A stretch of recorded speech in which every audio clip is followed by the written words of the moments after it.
over the world calling on a Palestinian. Just keeps cutting out and cutting in, but everything else is working. I'm not sure what's going on. So let's get right into it. Tons of stuff to cover. Oh, an update on the YouTube news that I knew was too good to be true. Remember yesterday we covered, am I going to get reinstated? Praying to God, please unban me. Give me my big YouTube channel back. As Jim Jordan promised YouTube was going to do, he said Google committed to all creators previously kicked off of YouTube due to political speech violations return to the platform. Well, we all fell for it again because, where is it? Because they have clarified their statement now. YouTube said, we've had a lot of questions about a pathway back to YouTube for some terminated creators to set up a new channel. No. We don't want to set up a new channel. Nice try. Reinstate the old channels and subscribers that we used to have. Not, some people have a pathway to have a new channel. We know you have the channels. They're locked up. You could activate them at any second. YouTube should be forced to reactivate all the channels they banned. They said this will be a limited pilot project. So like I said, actually, only all the shills and the kosher MAGA people are going to be let back on. Only the COVID idiots, only the COVID conspiracy. Not that they weren't right about so much stuff, but only. Do you have to refresh? Let's see. Yeah, it's gone. It's down.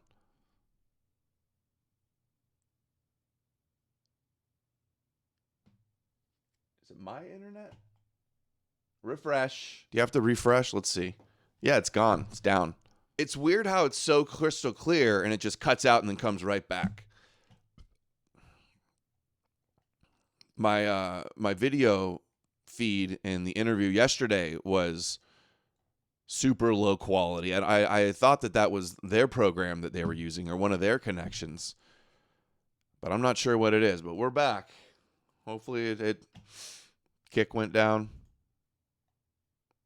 Let's see. Hold on. I'm going to check the Odyssey. I hate when this happens. I need some elevator music for the technical difficulties. Okay. Looks like we're back up on Odyssey and Rumble. Come on. Come on, Odin. Come on, Zeus. Come on, white gods. Keep my internet up. Knock it off, Yahweh. Get behind me, Yahweh. Rabbis are DDoSing Adam, maybe. So look at the huge turn of events. All of Trump's people. Trump was on the side of Putin. He was trashing Zelensky, calling him a dictator. Said, it looked like it wasn't going well for Zelensky. Complete about face. Now he's completely backing Zelensky, apparently. He's calling out Putin. Putin embarrassed him. Putin insulted him. Putin didn't help him make a deal and be the big deal maker. So it looks like World War III and Gog and Magog is still on the table, officially. Even if they did have a peace agreement, it wouldn't mean that it's off the table. Anything could happen. But the White House says Zelensky is a brave man and he's putting up one hell of a fight. What do all the MAGA shills do now that Trump is backing Zelensky and turning on Putin when they've always been 100% pro-Putin and anti-Zelensky? What are all the MAGA shills going to do now? Are they all going to turn on Trump?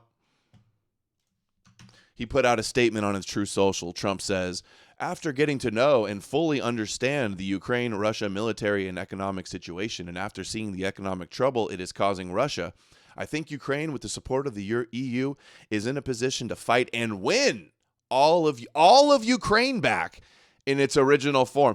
So he's given Putin the Rocket Man treatment. How about that? Now the threats are going to Putin, big threats. That he doesn't want to make a deal? Well, Ukraine's getting all their land back. And we played the clip yesterday. He said, yeah, the NATO should shoot down planes that enter Ukrainian airspace. Ukraine back in its original form with time, patience, and financial support of Europe, and in particular NATO, the original borders from where this war started is very much an option. Why not? Russia has been fighting aimlessly for 3.5 years. Remember, a few months ago, too, he said that they invaded. They started the war and they invaded. And he said, Putin's crazy. He's lost his mind and he's killing lots of what Why not? Russia has been fighting aimlessly for 3.5 years, a war that should have taken a real military power less than a week to win. He says, is Putin a paper tiger? Why haven't they won? Is Putin a paper tiger? He also he says it right there too. In fact, this is not distinguishing Russia. In fact, it is very much making them look like a paper tiger. When the people living in Moscow and all of the great cities, towns, and districts all throughout Russia find out what is really going on with this war, the fact that it's almost impossible for them to get gasoline through the long lines that are being formed, and all of the other things that are taking place in their war economy, where most of their money is being spent on fighting Ukraine, which has great spirit and only getting better. Ukraine would be able to take back their country in its original form, and who knows, maybe even go further than that. .live/no more news. I will pin that in the live chat. Dude.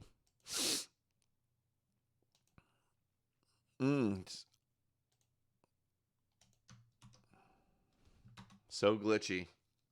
Choppy and frozen. I know, refresh. Guys, if it does this again, I'm going to go restart my router.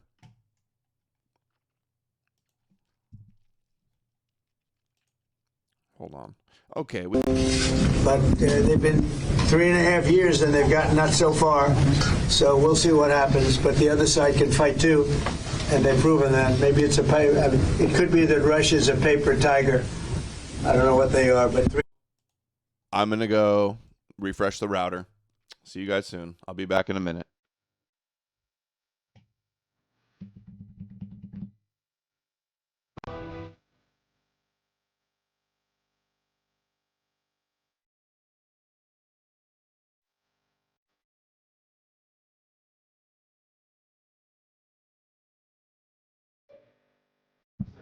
Back up.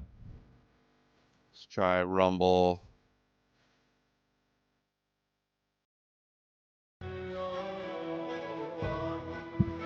Back up. All right, try Rumble. Good. Hold on, let me close the door.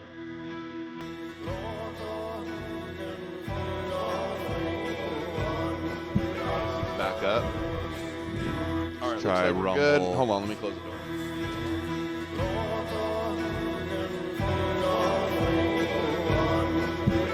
Back up.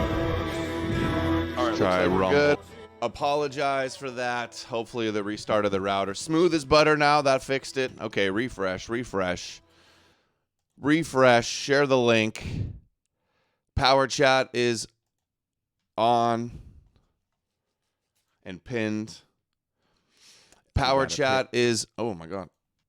Power chat looping hard. Uh-oh. Power chat is pinned. Powerchat.live/no more news pinned, where we're streaming on Odyssey and Rumble and X. I'm going to go make sure the X is up too. Or if it started a new one. Yep, started a new one. Oh, wow. Look at this. It's every time it disconnects and comes back on, it starts another one. Look, this one is the current one. This one is 5 seconds, 7 seconds, 15 seconds. And there's the first one. No, it's not. Oh my gosh, look at my whole timeline. Every time it disconnects and comes back, I'll have to delete all those. Okay, we'll handle that over here. And get back to where we left off. Trump on Ukraine talking with Macron says, let them get their land back. What are the MAGA influencers going to do that have always been anti-Zelensky and pro-Putin? Now Trump has gone anti-Putin, pro-Zelensky. What are they all going to do? Opportunity of a good future. it is. We'll back it. I think so. They're very enthusiastic in a lot of ways. It's been a terrible war. It should have ended. And Russia should have stopped it. But they've been 3.5 years and they've gotten not so far. So we'll see what happens. But the other side can fight too. And they've proven that. Maybe it could be that Russia's a paper tiger. I don't know what they are, but 3.5 years of fighting and killing everybody, of killing 7,000 people a week. Taunting Putin as a paper tiger is like begging them to attack us. Begging them to... Don't they have 5,000 nukes? supersonic, hypersonic, unstoppable warheads. I thought that was the story. Jeez. For nothing. So it's a very sad situation. But most of Trump's mouth is going to get us all killed one day, the way he talks. I've seen the recent statement I put out a little while ago, and I'm glad you got it. But I feel that way. I really do feel that way. Let them get their land back. Yep. So we'll see how it all works out. And in the meantime, I hear France is doing well, and you're doing well. And he's been. I heard your lawsuit with your wife and Candace Owens is going well. I'm set $5 you kicked, but last night on Jake Shields. Great job. I wasn't trying to kick his butt. I'm just trying to help people see Christianity and Judaism the way I see it from all of my research. That's all I'm trying to do. Help people comprehend and truly understand what I'm saying and where I'm coming from. If I do that, if I'm able to do that, let the chips fall where they may. My friend, and we've gotten along on just about every subject there is to get along with. Opportunity of They have always seemed like boys. Trump and Macron, they seem like boys to me. Now, Zelensky says, Trump trusted Putin, now he trusts me and his intelligence, he says. What it looks like on the battlefield. We know he hasn't been to Ukraine, but really it seems like, especially in what you're saying and what he said in his Truth Social post, he has a new understanding of what's going on the battlefield. You know, he has had relations with Putin. And before my dialogue with him, he had these relations. And I don't know on what this relation based, but in any way, he has it. And that's why he trusted that when Putin shared with him the situation in Ukraine on the East, that in one day, in 1 week, in 1 month, or these fairy tales that they will occupy totally our Donbass East, or part which we control. Yes, big part which we control. And of course, he trusts him. And when then he back to me, President Trump, during phone conversations or dialogue, yes, he always said that, look, in autumn, they will occupy it. We need to do something, and etc. And then one by one, he understood that Putin is just sharing some information which is far away of a real situation on the battlefield, far away of truth. And of course, then when now he trusts much more bigger to me, because to the information what my intelligence and my military cabinet shares with partners. Okay, so not his mental brain intelligence. He meant military intelligence. And I think this is one of the more. It is true. Trump was boys with Putin. He didn't get into power until 2019. Trump was friends with Putin first. Putin blew it. We thought Zelensky blew it. Remember how mad they were in the White House when Trump was berating him and saying, and J.D. Vance was like, you're not saying thank you. Remember that? And how it wasn't looking good and how the tables have turned. Lindsey Graham is happy. Now he wants Trump for 2028. Hope this never ends. He's lip biting. Oh, so gay. 2028. I hope this never ends. When he asks, what should you do if a Russian jet flies into your country? Shoot it down. Wow. He was happy just over that. Not even counting all the other stuff that happened. Lavrov and Rubio meet in New York. So Russia meeting with Secretary of State Rubio also on the sidelines of the UN General Assembly. Last chat was July in Malaysia.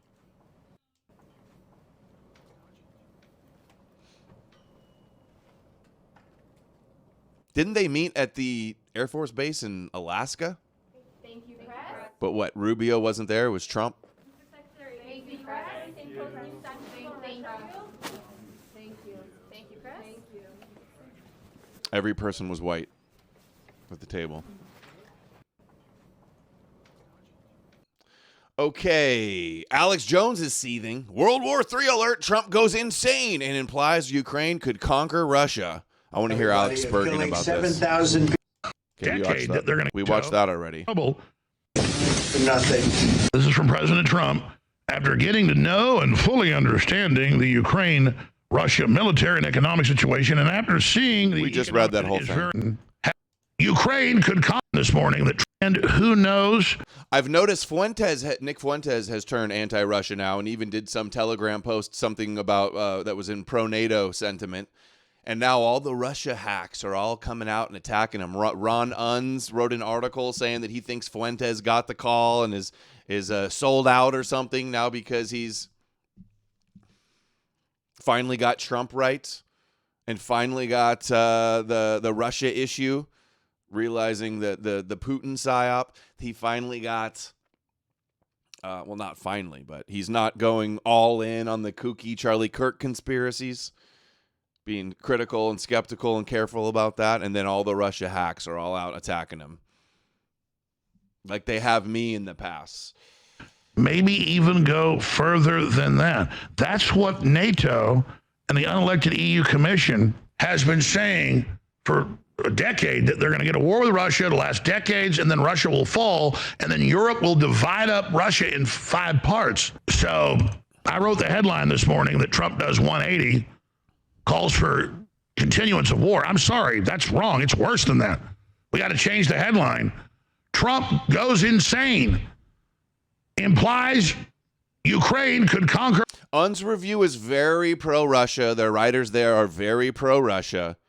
And it's odd because I've seen Nick Fuentes over the years praise Unz and cite Unz and say that he reads Unz. And Unz is like one of the good Jews. He said that so many times, and now he's casting doubt that Nick has sold out. I think Nick's takes have improved for the most part. Still, though, the big only big disagreement remaining is just the Catholicism and the Jesus question. But yeah, like Needmar Amalek says, Nick Fuentes' takes from Spencer 5 years ago. Yeah, Spencer and myself from 5 years ago, more than 5 years ago. Russia, endorsing EU plan to invade and break up Russia, repeating Adolf Hitler's Operation Barbarossa. Oh my God, they're all Nazis now going after Putin. The best is going to save the world, but we got to save the West first. And it went on and on. It was gold. I mean, it was platinum. It was diamond. I was ecstatic. And the last hour of the show, the crew walks in and gives me videos of Trump and post on Truth Social, and I felt like I'd been hit in the stomach and in the nose at the same time. And I know why Trump does it. It's art of the... Because you're a total anti-NATO Putin show. We get it, Alex. We know how mad you were. You can't believe what's happening. Deal stuff, but you can't do it at this level of war. And the Russians aren't listening. Why does Jones never talk about all the Christian Zionists and all the rabbis that want to see Gog and Magog, the West versus Russia in Iran? Why do they never talk? It's your religion. It's your Bible. It's your Zionist buddies, Jones. You believe in apocalyptic wars. Remember the clip See Through It All had of Jones where he was like, bring on the nuclear war. I saw a clip of Harrison Smith saying, Putin, come save us. Come invade. Putin, come invade and save us. That type of narrative from Harrison. They had their red line, no NATO expansion. They're going to keep those areas in the east. They were always part of Russia until recently. They're going to keep Crimea in the south. And I want it to stop and I want it to end. It's out of control. Europe's gearing up for total war, conscription, you name it, including women. It's already started. And they're going to do other false flags trying to suck us in. So we need to end this thing. And because Trump can't really fully stop NATO, even though he's cut some funding. Carlin sent $20 on Yo, Rumble. Carlin, what's up? Adam, I'm going to watch your Jake Shields appearance on my show on Friday. Awesome to see you getting in front of that audience. Always good to reach new audiences, just to show them a few verses and explain to them Christianity is a Jewish myth meant to theologically conquer the world. Very simple premise. Carlin's on Fox News. She's getting attacked by big influencers. Raw Story or Salon's doing articles attacking her. She's crushing. Gaining influence. Carlin Borisenko gaining influence. The fascist that says Hitler's in heaven. Gaining influence. Russia has taken a bunch of cities and a bunch of towns. They could take the whole country if they wanted to right now, and then really see if Europe wants to call that bluff, which I don't think is a bluff. So Trump comes out and says, well, I can read you the statements. You saw it. And we'll get to it and we'll read it and we'll play it. But it went from bad to worse. He was basically giving Zelensky a hand job on national television, glazing him, and just how wonderful he is and what a great leader It's funny hearing Alex Jones say glazing, use glazing. he is, and why I think he'll be able to take back all of the country, and Russia's in deep trouble and about to fall apart. That's EU propaganda that Russia's going to domestically collapse and that Europe's going to break them in 5. And is it not Russia propaganda saying Ukraine, it's over, they already lost, Zionist Russia's cucks totally at winning? $5 They do on the same Rumble. thing. White Viking powder /. Viking powder. Did you mean power? Viking power? Viking berserker mode. Remember, you guys see the clip of Alex Jones saying he's going berserker, Germanic, Viking mode? Pieces. That's the plan. And if you actually study the war, Russia has won. They got 700,000 troops in the field, including 100,000 North Koreans. They're gearing up. They're outproducing weapons against the West 3-1.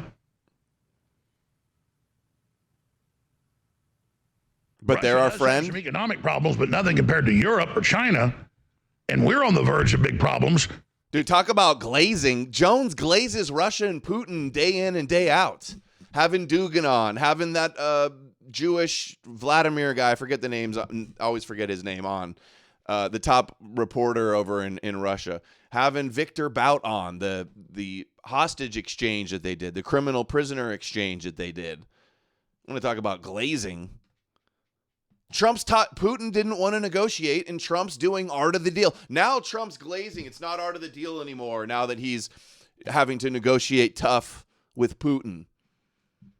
If Trump's recovery plan isn't able to be executed, which is an excellent plan, and he's got a lot of it done, and the Federal Reserve's finally... Solovnov. Yeah, you guys know who I'm talking about. The Jewish guy. We played many clips of him. Over, but is it a day late, a dollar short? But still... Trump is absolutely encouraging the EU and NATO to expand and to fight Russia. Do the smoking maybe thing. He thinks, well, in fact, I know how Trump's brain works. He's like saying, we're not going to do it, but you go ahead and we'll sell you the weapons. Now you go ahead and go have your war. And he's saying to the Russians, you go ahead and have your war now, thinking maybe there's some reverse psychology that now that... Optics Prime sent $5 on Rumble. Russia is having a nationwide gas crisis due to fuel shortages from the war. Is that right? I believe it. Don't they have lots of natural gas, though? And gas? Thought they have huge gas reserves. He pushes it onto Europe. Oil. That'll get their populations that are already 80+% against it. That'll be 99% against it. If you like living, and you don't like bare minimum going bankrupt from the cost of the war and the police state that comes with it. I mean, Europe's business plan, the unelected EU Commission, is war. They've said it. 20 to 30-year war. It's totally insane. So I know what Trump does. When everything's in a stalemate and he's not getting what he wants, he shakes it up. And yeah, then obviously. he'll Rosie be saying sent nice things about $5 on Rumble. Did the Bolshevik Jews just one day give up control of Russia? No. And Chabad Lubavitch has immense influence in Russia also over Jewish affairs. Russia. But the truth is... And they all want a war between the West and Russia and Iran. That is their prophecies. That is what they believe their prophecies dictate. Russia has won so far decisively. Oh, really? Europe is falling apart. Oh, really? And okay. Oh, so to say the opposite, that Russia is struggling, that's NATO propaganda. But when you say that, it's not Russian propaganda? Europe is working against the U.S. as well. And I think we should just pull out of NATO. And then this thing would end real quick, and then Zelensky would. And Putin would love that. Yeah, Russia could take all of the land that they want from Ukraine, and Zelensky would flee. And yeah, that's the fair thing to do, Alex. Just let Putin invade and take Ukraine. You shill. Flee the country. They could have elections.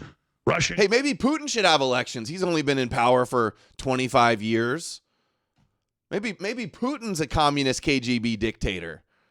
Oh, no, he's a Christian. He's a good Christian man. Okay. have its little That's all it takes. militarized zone. Yeah. Russian propaganda doesn't exist, according to Alex Jones. And everybody else does false flags and psyops and propaganda, but Putin and the Russians. I heard that from Alex Jones on RT, actually. I'm joking about that, but he was on RT again recently. And then that's the end of it. And then NATO stops expanding and we can stop this march. NATO stops expanding. It was Ukraine didn't even join NATO and Russia invaded. And then he spins this into, dude, his lies are just so transparent. He spins this into NATO's invading. Towards total war with Russia. That's been the globalist plan for decades and decades. But that's not where we are right now. Zelensky's a dictator. NATO started the war. It's all on record. Russia. All lies. Putin's a dictator. They invaded Ukraine. He is such a shameless, I mean, he's such a liar. Did Dugan tell you to say that, Jones? Your close buddy Dugan you always have on the show? Hey, how about your producer, your Russian producer? She have anything to do with these Russian propaganda lies? I heard he just had Nick on. I didn't get to watch it, but I wonder if they were talking about the Ukraine stuff. Is incrementally taking the whole country, doesn't want the whole country, wants a demilitarized zone, is ready to give up land, ready to make a deal, but NATO and Zelensky aren't. And so Trump can't get them to make a deal, so Russia isn't going to make a deal. So now Trump's like, well, I'll just support NATO coming in, which is the reason Russia went in to begin with. And now, oh, you're doing great. You're going to win this war, and it should just continue to go on no matter how long until you get all your land back. Which is... Well, Putin could retreat at any point also, Jones. You would never say that, though. Never going to happen unless there's a nuclear war. And I guess if we snuck attack Russia and, they still destroyed us, but maybe survivors in, 1,000 years come out of the caves or the bunkers. And that's the plan, Jones. I guess Ukraine gets its land back, but everybody's dead. I don't know. See, this is why all of the gatekeepers and shills online, John Garadis, myself, see through it all, many of you, we've posted so many clips of rabbis, so many epic compilations of rabbis, clearly, every one of them, clearly laying out the war of Gog and Magog between the West and Russia and Iran. And Jones never considers that and factors that into any of his analysis. How is that possible? And then now we have the prophetic, all the nations at the UN turning on Israel, trying to divide the land of Israel. That's what how many rabbis have we seen say, all the nations, it's prophesied, all the nations will come against Israel in the Gog and Magog war, two different sides fighting. They're going to try to take the land of Israel from them, which they would interpret as trying to make a Palestinian state. So let's play a couple clips of Trump, then I'll read his even more outrageous statement. And I was on when you're military and economic. The people getting better. Okay. And that's enough from Jones. Now we got Zelensky at the UN saying, I'll just play it. Don't need to read it first. What can Sudan or Somalia or Palestine or any other people living through war really expect from the UN or the global system? For decades, just statements. What can Sudan? UN doesn't do anything, just give statements. Well, Israel doesn't listen to the UN. They just say they're anti-Semitic and they have no jurisdiction and they don't care what they say and they don't care if the whole world's against them. The names sent $5 on Rumble.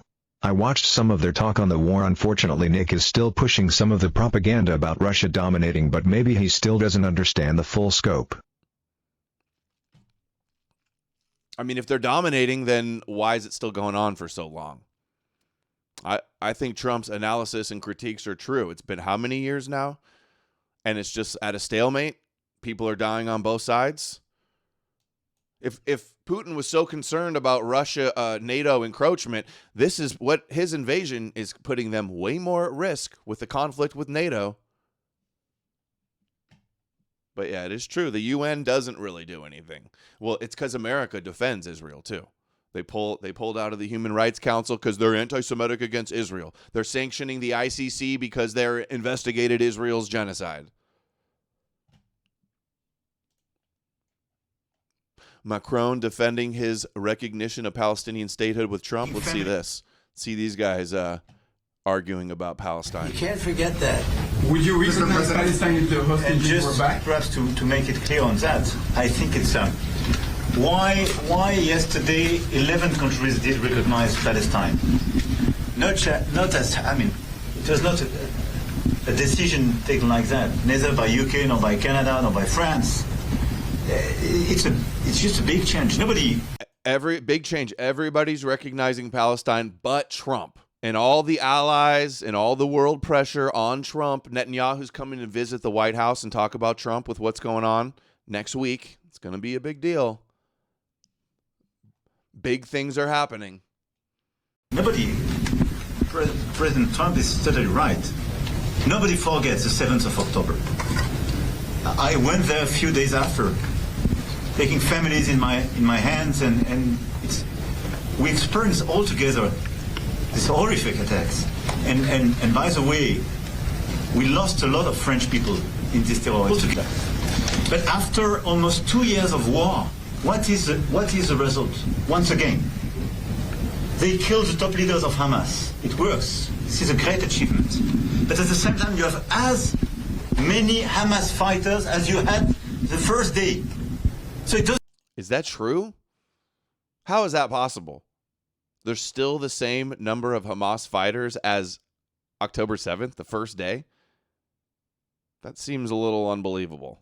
It doesn't work to dismantle the Hamas. This is not the right way to proceed. This is not the right way to deal with Hamas. We worked very hard on the day after, and I totally share the sequencing. The release of all hostages, the ceasefire, resume of humanitarian aid. The day after in Gaza to stabilize the land. And we need a political perspective, and this is why we took this decision on recognition. Well, I have to say The names sent $5 on Rumble. I've seen videos of Russian steel workers complaining about how they're being forced to work going weeks without pay. It's obvious Putin is having to stretch recourses thin. Well, I'm sure those people went straight to the gulag for posting that on the internet. Elmo sent $5. Zelensky works for the Kremlin. The war is going on for so long because they are warming up to run Europe, testing systems and ramping up weapons production. Interesting theory. Is it he's working for Putin, or more likely they're all working for a level above, shadowy figures behind the scenes of all of them? I think that would be the more likely, plausible explanation. But I've never even seen anybody claim that. People claim that Zelensky works for Putin. Is that a thing? Well, I have to say that I'm on the side of Israel. I've been on the side of Israel really my whole life. Whole life. We are going to born into it, like I've always said, born into supporting Israel. Get a solution, and it's going to be a solution, hopefully, that's good for everybody. But it's time to stop. We're going to have that very important meeting. I think the meeting we have coming up in the next hour is going to be one of the most important meetings that we'll have here. And we've had some important... That is true. A lot of white Christians killing each other. Putin's got mercenaries as well from other countries too, and Muslims, and I think I saw some other people were talking in some other country, mercenary fighters, but a whole lot of white Christians. Funny, people want to criticize, saying exposing religion is divisive. You got two countries that are both largely Orthodox Christian that are at war and killing each other, and they can't figure it out.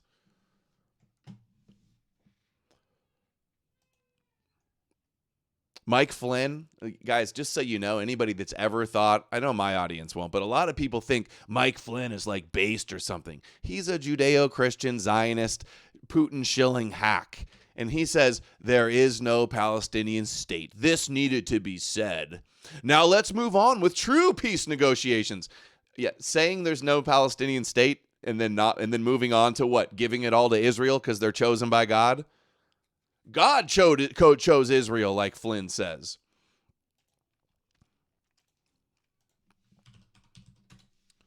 The Bible says it's theirs. There's no Palestinian state. It's the promised land. I read about it in a book. You know, he read about it in a book.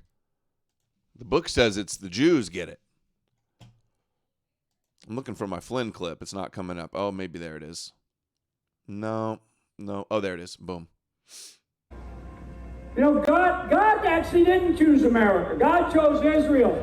America chose God. America chose the God that chose the Jews. That's the problem. He says this is the guy that worked for Zionist Israeli lobbying firms. This is the guy that sat at the table for the RT thing with Putin in Russia. This is the guy that pushed the QAnon psyop. He says, now let's move on with true peace negotiations and a long-term solution for the people of the Levant region of the Middle East and the rest of the world. This is the guy that ran the Reawaken America tour full of Zionist Q-tard propaganda. For just $5 or $10 a stream, you can help feed 2 non-dysgenic white babies. Chat. Very true. Good point. Thank you, Garrett. Masterpiece McCluskey. Flynn is such a shill. He's such trash. Okay, so there are so many clips coming out. Everybody at the UN turning on Israel. It is biblical. It is prophetic. The UN, all the nations at the UN turning on Israel, trying to take the Holy Land from them. This is their biblical end times script to the T. In fact, we need to get on it. On YouTube, rabbis, looking at the rabbi clips, I'm sure all the rabbis are talking about this, saying Moshiach's about to come. Gog and Magog and Moshiach is about to come. I bet you they're all saying it. I'm sure See Through It All is already on it. Here's Indonesia, ready to deploy boots on the ground in Gaza. Indonesia. I don't know what he's waiting for. Big talk now that tens of thousands have been killed and it's all rubble. Now you want to send in ground troops, huh?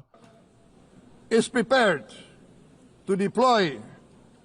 Indonesia is prepared to deploy 20,000 or even more of our sons and daughters to help secure peace in Gaza or elsewhere. Optics Prime sent $5 on Rumble. Imagine getting dunked underwater in a horse trough. And then you're saved. Every bad thing you've ever done, you get dipped in some water. And then every bad thing you've ever done is washed away in that magical water. Totally real. Totally not superstitious and crazy. A little less crazy than drinking the blood of Jesus to save you from hell. In Ukraine, in Sudan, in Libya, everywhere when the peace needs to be enforced, peace needs to be guarded, we are ready.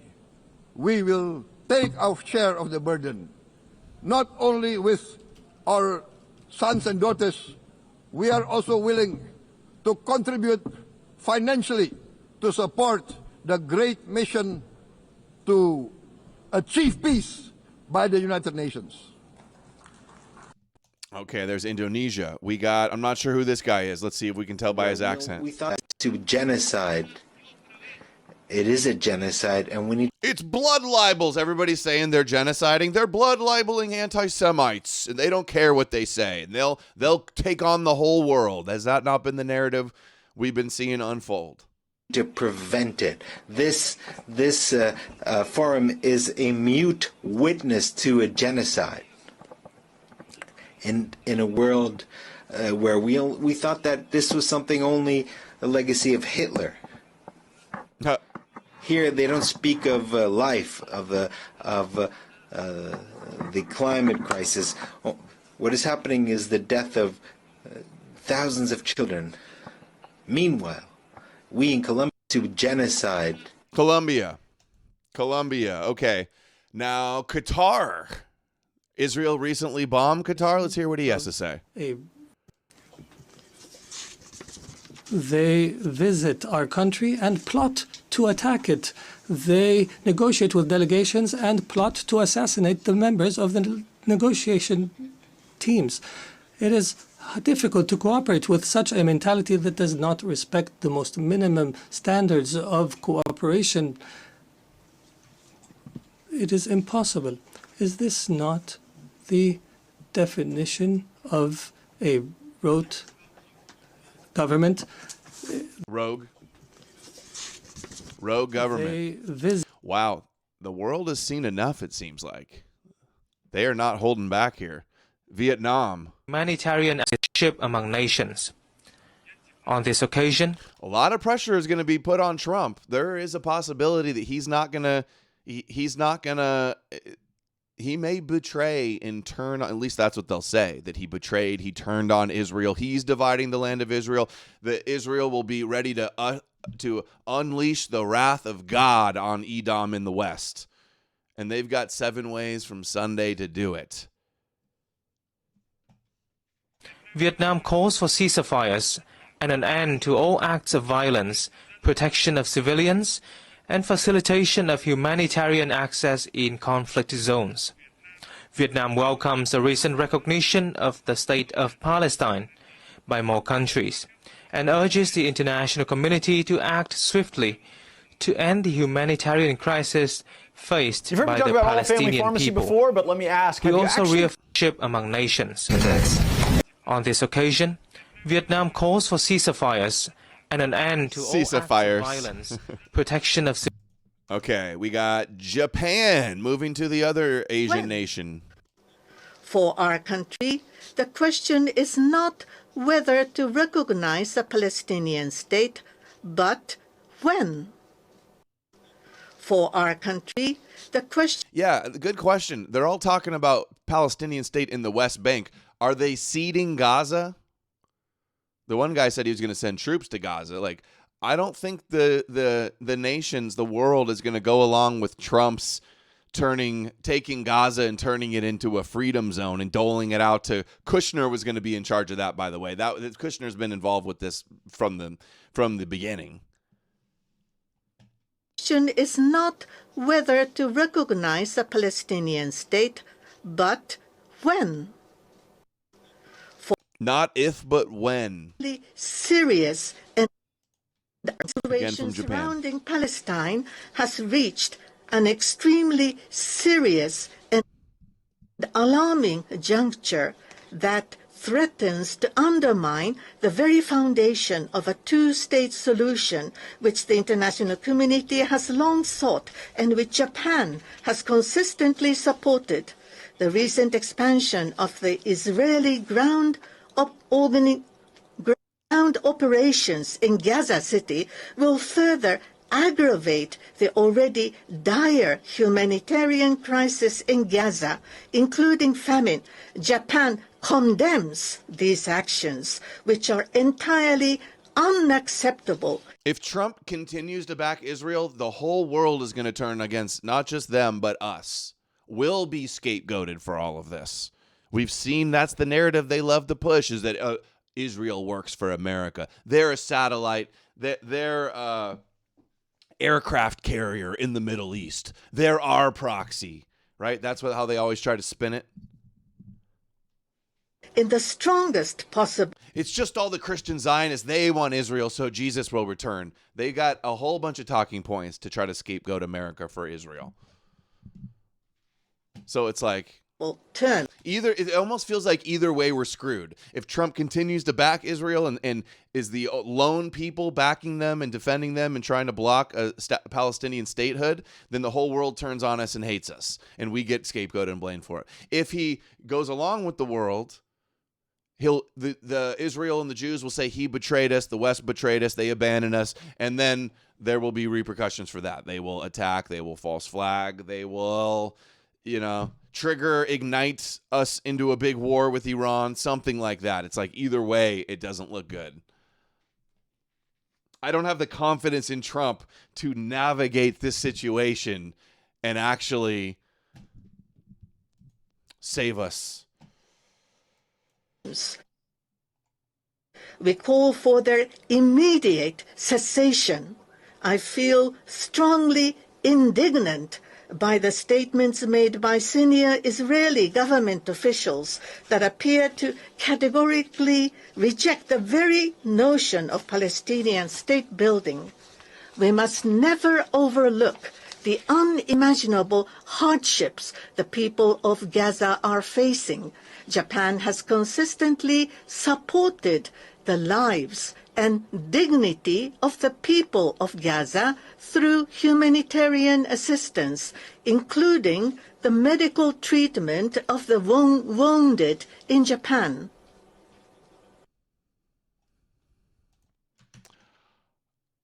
Taken, and many have already. In the Middle East, civilians in Gaza are experiencing immense suffering. The deepening humanitarian crisis has reached unbearable levels and represents a failure of the international system. At the same time, Hamas continues to hold the hostages it has taken, and many have already lost their lives. An immediate ceasefire is needed in Gaza. Zorder sent $5. This is all thanks to Mossad Global Production Company machinations. Trump, Putin, Zelensky, all work for the Jewish power. This is an interactive movie following the Bible script. Could not be more obvious. Thanks, Adam. I mean, if I'm going to speculate, if I'm going to put on my tinfoil hat, that's definitely where I would be at. If that's what's going down. I mean, do I know for sure? No, but it certainly seems to look that way. All the puzzle pieces are in place, following this apocalyptic blueprint. It's not looking good. Immediate ceasefire is needed in Gaza. That has been reiterated from this podium many times today and yesterday. Humanitarian aid must be granted safe and unhindered access. The hostages must be released. I commend the efforts led by France and Saudi Arabia to advance the two-state solution. The negotiations must meet the Israeli and Palestinian security needs and Palestinian right to self-determination, its legitimate aspiration for statehood and sovereignty. The occupation that began in 1967 must end, and all permanent status issues must be resolved. Correspondingly, the countries that have not recognized Israel must do so. At the same time, the international community must support and strengthen the Palestinian Authority for it to govern the entire Palestinian territory effectively. This is the only viable option for achieving a two-state solution. A stable Palestine will also significantly benefit the security of Israel. It would. They wouldn't have much to fight about now, would they? He said occupation since 1967. They say the occupation started in 1948. In the Middle East. Okay, South African president. Inquiry found that Israel is committing genocide in Gaza. Genocide. Just last week, the United Nations Independent International Commission of Inquiry found that Israel is responsible for the commission of genocide in Gaza. As Palestinians continue to face genocide and famine, we have a duty to Dude, is that Jesse Lee Peterson? Looks like Jesse Lee Peterson. act. South Africa has acted in the interest of saving lives by insisting that the International Court of Justice should make a ruling that indeed genocide is being committed in Gaza and that it should... Dude, it's Gaza. He said they confirmed a genocide is happening. Genocide is being... Who did? That indeed genocide is being committed in Gaza and that it should stop. Is this the one that chants kill the Boers? It must stop. Israel is committing genocide in Gaza. Cyril. Okay, now Malta Prime Minister. Bystander syndrome. Bystander syndrome Thank sent you. $5 on Rumble. If we have to choose one, just supporting the Jews and getting ostracized would probably work out in the long run because we'll be likely double-crossed by Israel. but at least that will shock US emo. Let me see that again. Shock the U.S. Okay, if we have to choose one, just supporting the Jews and getting ostracized would probably work out in the long run, because no, they'll double cross us if we do that. Even if we do back them, it won't be enough. What are we gonna isolate ourselves from the rest of the world? The rest of the world gonna start sanctioning us because of Gaza? What the fuck is Malta anyway? I think it's a little island, right? And we will protect them. Ibrahim, I promised you that, and we will stick to our word. Okay, Spanish King Philippe on Gaza. Israel's got to be seething so bad. Or are they happy like it's all, just as the prophets foretold, it is all happening? Rabbis are all getting hard-ons. They're all getting excited for the end, for the coming of Moshiach. For this, I bet they are. Watch, we're gonna search YouTube and see what all the rabbis are saying about this. I guarantee you, they're gonna say this means that all the nations are turning against them. The redemption is near. We also see this in its full severity in the Middle East, in Palestine, in the Gaza Strip. We cannot remain silent or look away from the devastation, the bombings, including of hospitals, schools, and places of refuge. We also see this in its full severity. Bombing schools and refugee camps. Okay, Slovenian president, Natasha. Dude, she's got the Justin Bieber haircut. What is going on in Slovenia? She's got the Bieber. Come on. In Rwanda, we did not stop the Holocaust. We did not stop the genocide in Rwanda. We did not stop the genocide in Srebrenica. We must stop the genocide in Gaza. There are no excuses anymore. None. We did not stop the Holocaust. Jesus Christ and $10. Mashiach is coming. Great work last night. You seen the new Jake? Here's the cost. Jake TV. What did you say? Oh, that's not there. It was on the power chat. Okay, Reuters. Italy sets conditions for recognizing a Palestinian state. It's exactly what I said on the show yesterday. It's going to include that they have to release all the Bystander hostages. Syndrome sent $5 on Rumble. Yes, we'll be double-crossed. But isn't isolation better? And we'll have anti-Sem to the max. Isn't that a better future? No, they'll have an anti-Semitism crackdown to the max is what they'll have. You think they've been doing anti-BDS laws and this IHRA definition all over for years, and all their politicians and social media people, masters of the universe of the social media? It's surprising to me that you think, oh, there's going to be a huge awakening, huge and great noticing. Everybody, we're about to kick them out of power like 110. Dude, you're more likely to get in jail and them to get us in a nuclear war than that. Get real. Okay, what are the terms? Hostages are free, Hamas has no power, and then they'll make a deal. And then the Israelis have nothing to complain about, but they still will. Smash, Mamma Mia. It does not produce tangible. Guardi, io personalmente continuo a considerare che il riconoscimento. Look, personally, I continue to believe that recognizing Palestine, in the absence of a state that meets the requirements of sovereignty, let's say, does not solve the problem. It does not produce tangible, concrete results for the Palestinians. After that, some say that recognizing Palestine can be an effective tool of political pressure. Fine, I understand, but we also have to understand on whom.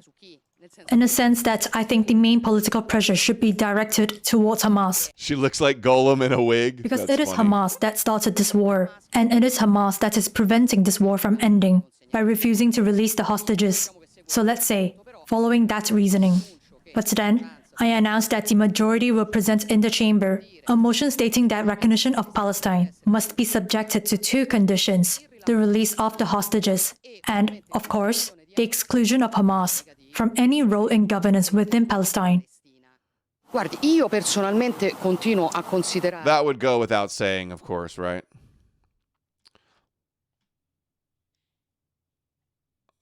Okay. What else do we have? UN. Germany supports two-state solution. Let's play Germany. Conflict, the horrendous terrorist attacks of October 7 and the most brutal war that followed have made it very clear. This decades-old conflict cannot be solved by terror, destruction, and death. It can neither be won nor managed. We are well aware today a two-state solution appears more distant than ever. Steps are being taken as we speak to bring it further out of reach. We are meeting today because we are convinced there can be a better future. An independent, democratic, and viable Palestinian state existing side by side and in peace and in security with Israel. A negotiated two-state solution in accordance with international law, one to which no convincing alternative... Bystander Syndrome sent $5 on Rumble. So you're telling me literally every single citizen will hate Israel and its brood, but we'll still have anti-Semitism laws and it won't explode into a change in leadership?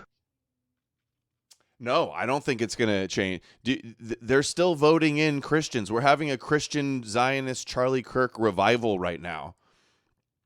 You think because people on Twitter are saying a bunch of low IQ kosher distraction things about Jews online that we're about to take back the government? Sorry, I don't see that. I do not see that. Before that ever happens, it'll get, you know, it's like a cornered rat is what'll happen. So far, the horrendous terrorist I don't know. What do you guys think? Am I being too pessimistic, or am I just being realistic? Okay, here is EU Representative Kaya Kallas, EU Representative of Foreign Affairs.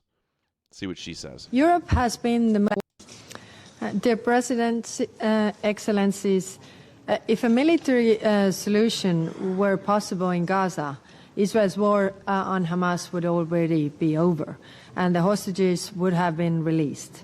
Instead, the war continues, and the famine has set in, a famine that was avoidable had aid been let in. We have a collective responsibility to change this situation. And so I repeat here the calls for an immediate ceasefire, the release of all hostages, and humanitarian aid into Gaza at scale. Europe has been the most active global actor in Gaza. We are the largest humanitarian donor. We have helped the Palestinians more than any other. We negotiated with the Israeli government a humanitarian understanding with specific benchmarks. Since then, more trucks have entered Gaza, more aid was delivered, the Jordanian and Egyptian routes were reopened. Bystander Syndrome sent $5 on Rumble. You're saying Twitter, maybe social media, isn't real life. Should we ask Charlie Kirk how that worked out? Hold on. Let me see this again.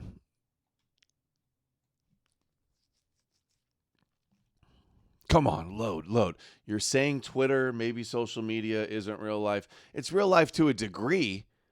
But what I'm saying is, like, ratioing, having conspiracies on Twitter, having viral posts that say Jews killed Jesus is not going to take over the Vatican and the Christian Zionist institutions and our politicians. No, that's not. They've got the money. They've got the connections. They've got the media reach. They've got the social media influence.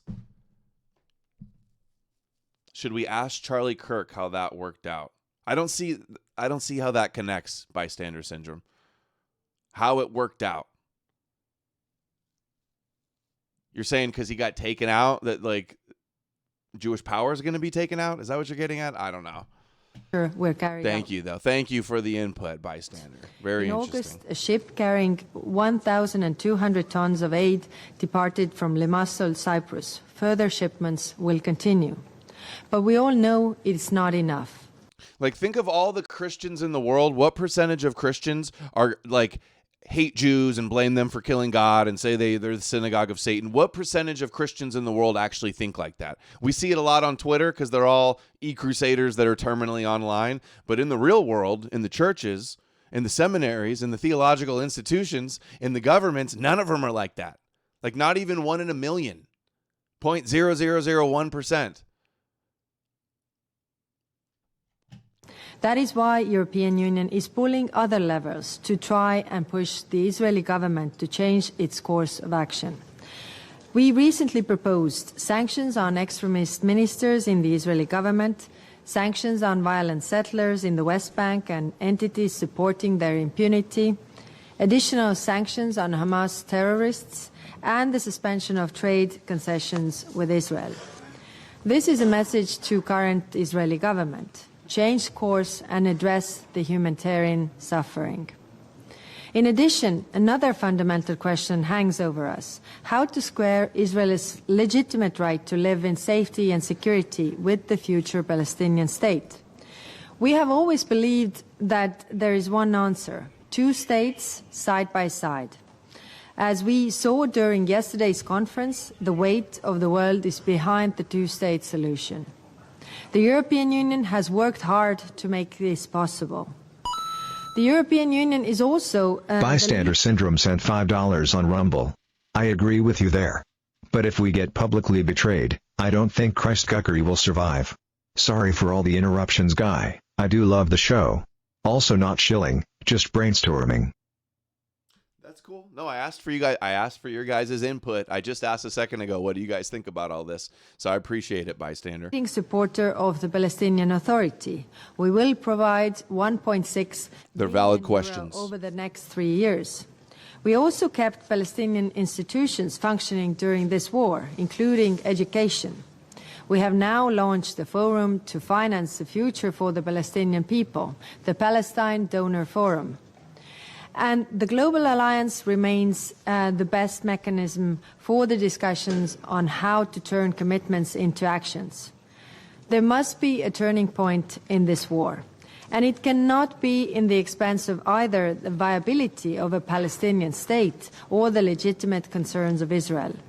We have the power to change the course of this conflict, to see the release of remaining hostages, to prevent further civilian suffering, and see an end to this war. Thank you.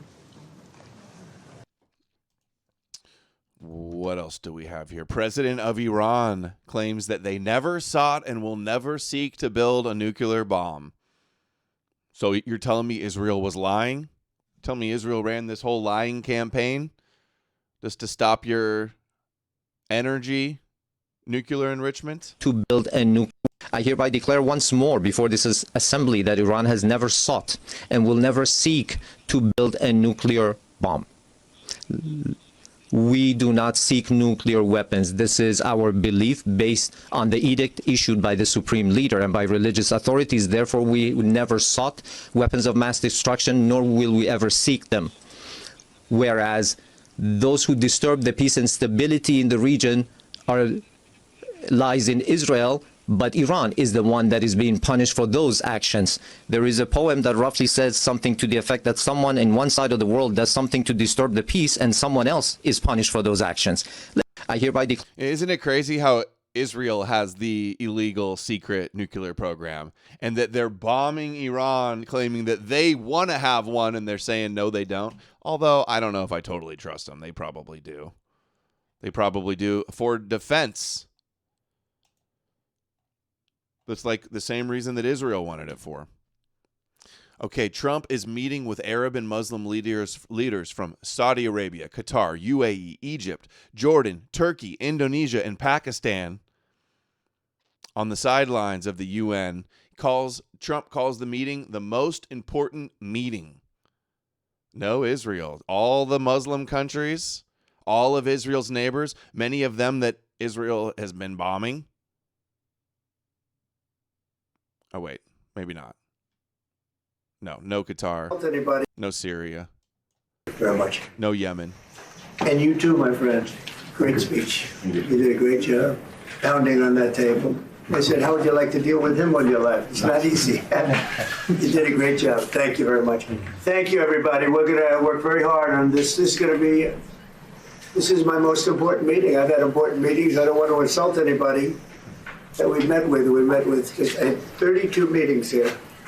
But this is the one that's very important to me because we're going to end something that should have probably never started. Thank you very much, everybody. We appreciate it. Thank you. Thank you, Brad. Thank you, Brad.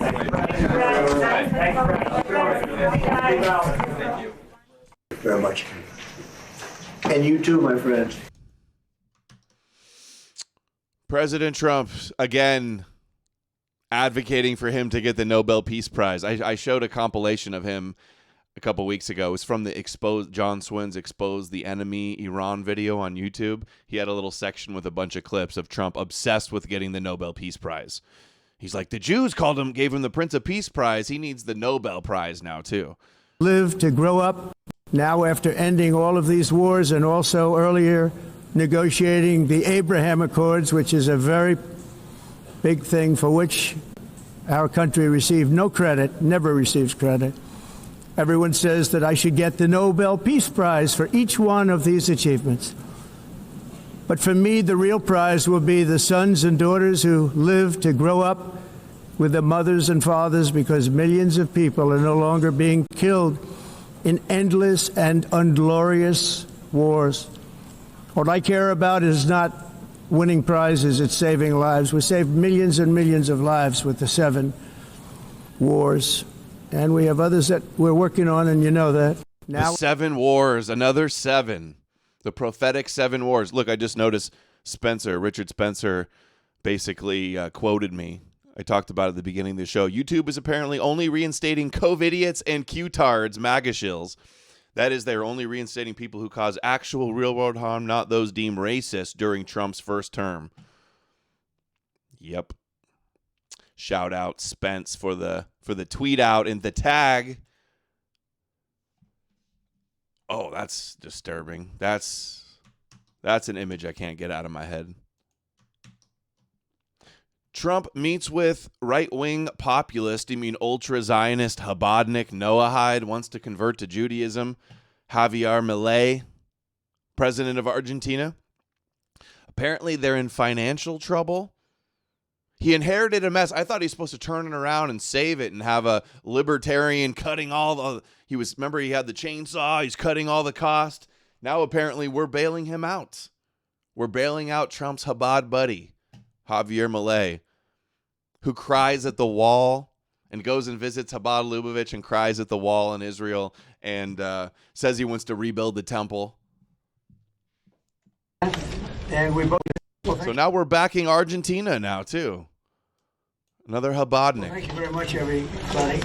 There are a lot of meetings scheduled, but I wanted to meet with the president of Argentina, and we both wanted to meet with friends. He's done a fantastic job, and I'm doing something that I don't often do. I'm giving a full endorsement to him. We just endorsed him for president, as you know. Full endorsement for the Chabad puppet, Javier Milei. Race coming up, and I'm sure he's going to do well, but now I think this hopefully assures it. And to the people of Argentina, we're backing him 100%. We think he's done a fantastic job. He, like us, inherited a mess, and what he's done to fix it is good, and Scott is working with their country so that they can get good debt and all of the things that you need to make Argentina great again. So it's an honor. Did he say good debt? Honor for me to endorse the president and the future president of Argentina. Thank you very much. Thank you very much. Thank you very much. That's you. Well, thank you very much, everybody.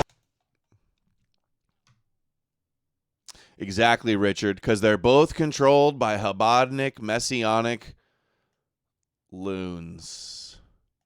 Good one. Good graphic. Okay, now moving on. Tucker Carlson has some viral clips talking about Netanyahu bragging about controlling Trump and the U.S.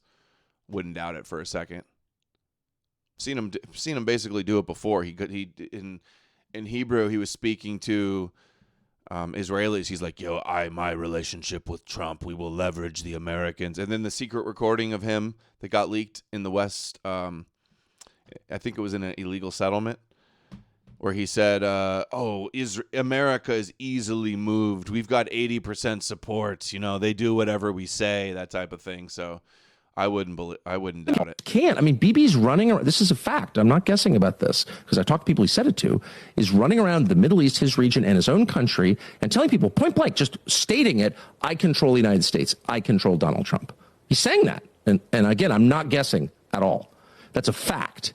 Oh, I'm sure he says that. That's his key to political power, is his influence over Trump and Republicans and the Christian Zionists and Kufi. Chabad just had a big DC dinner. Is that so, Vrilzer? I'll have to look on YouTube to see if I can find that. I dare them to say that's not true, because it is true and they know it's true.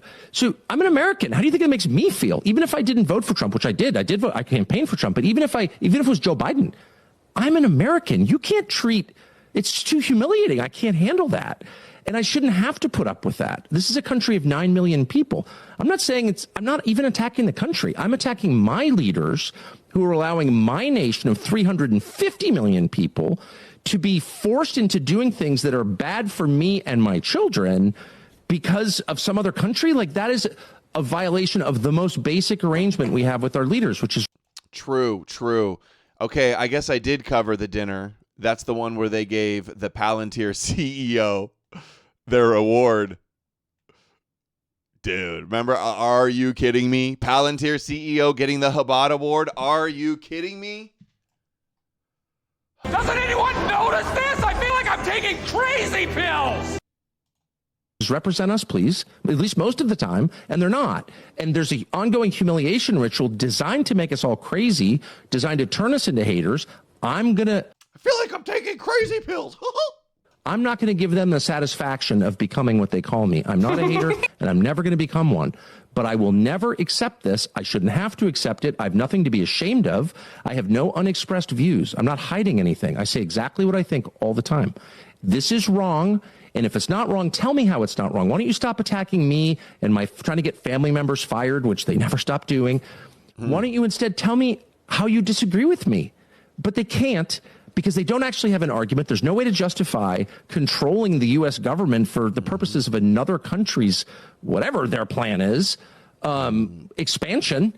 There's no way to justify that. And so they just scream at you and call you names. And I guess I'm just blessed because I don't believe that about myself. So that doesn't hurt me. You know, if they said, well, you've gained 10 pounds, you might hurt my feelings. But calling me a bigot doesn't hurt my feelings because I know that I'm not. Bigot. How about this, Tucker? With the anti-Semitic remarks. Okay. Netanyahu can control America, otherwise you're an anti-Semite. Everybody knows those are the rules. In his own country and telling people point blank, just stating it, I control the United States. I control Donald Trump. He's saying that. And again, I'm not guessing at all. That's a fact. And I dare them to say that's not true because it is true and they know it's true. So I'm an American. How do you and you can't. Anybody going to say that doesn't sound like it's true? Dude, Tucker. Welcome to the real world. Tucker's going mask off, dude. Not mask off. Great Odin's Raven. This is what if we didn't have a conquered, occupied country, this is what everybody would be saying. It's preposterous that it's gotten to the level that it has. Megyn Kelly, this is crazy. Megyn Kelly talks about witches that put a hex on Charlie Kirk. And then they prayed for Charlie Kirk the night before he died, and he still died. So your prayer didn't work? Is that what you're telling me? Absolutely. There actually are demons in this world. Calling up the spirit world, in particular the devil's spirit world, can actually have real world consequences. It's not something to mess with. Many Christians believe this. This is dangerous. It's not a game. It's literally evil. Demons? These kooky witch girls saying some words is literal real demons and evil. Second, this is what I really want you all and the people at Jezebel and Etsy to know. Etsy? Etsy? Why are we dragging all of Etsy into this? You mean the Etsy site where people sell their bracelets and stuff? Erica and Charlie Kirk heard about these curses. And that news genuinely rattled Erica in particular. Really? She knew Christian. She got really scared by the witches putting a hex on Charlie. Really scared. That's sad, quite frankly. Quite frankly, that's sad.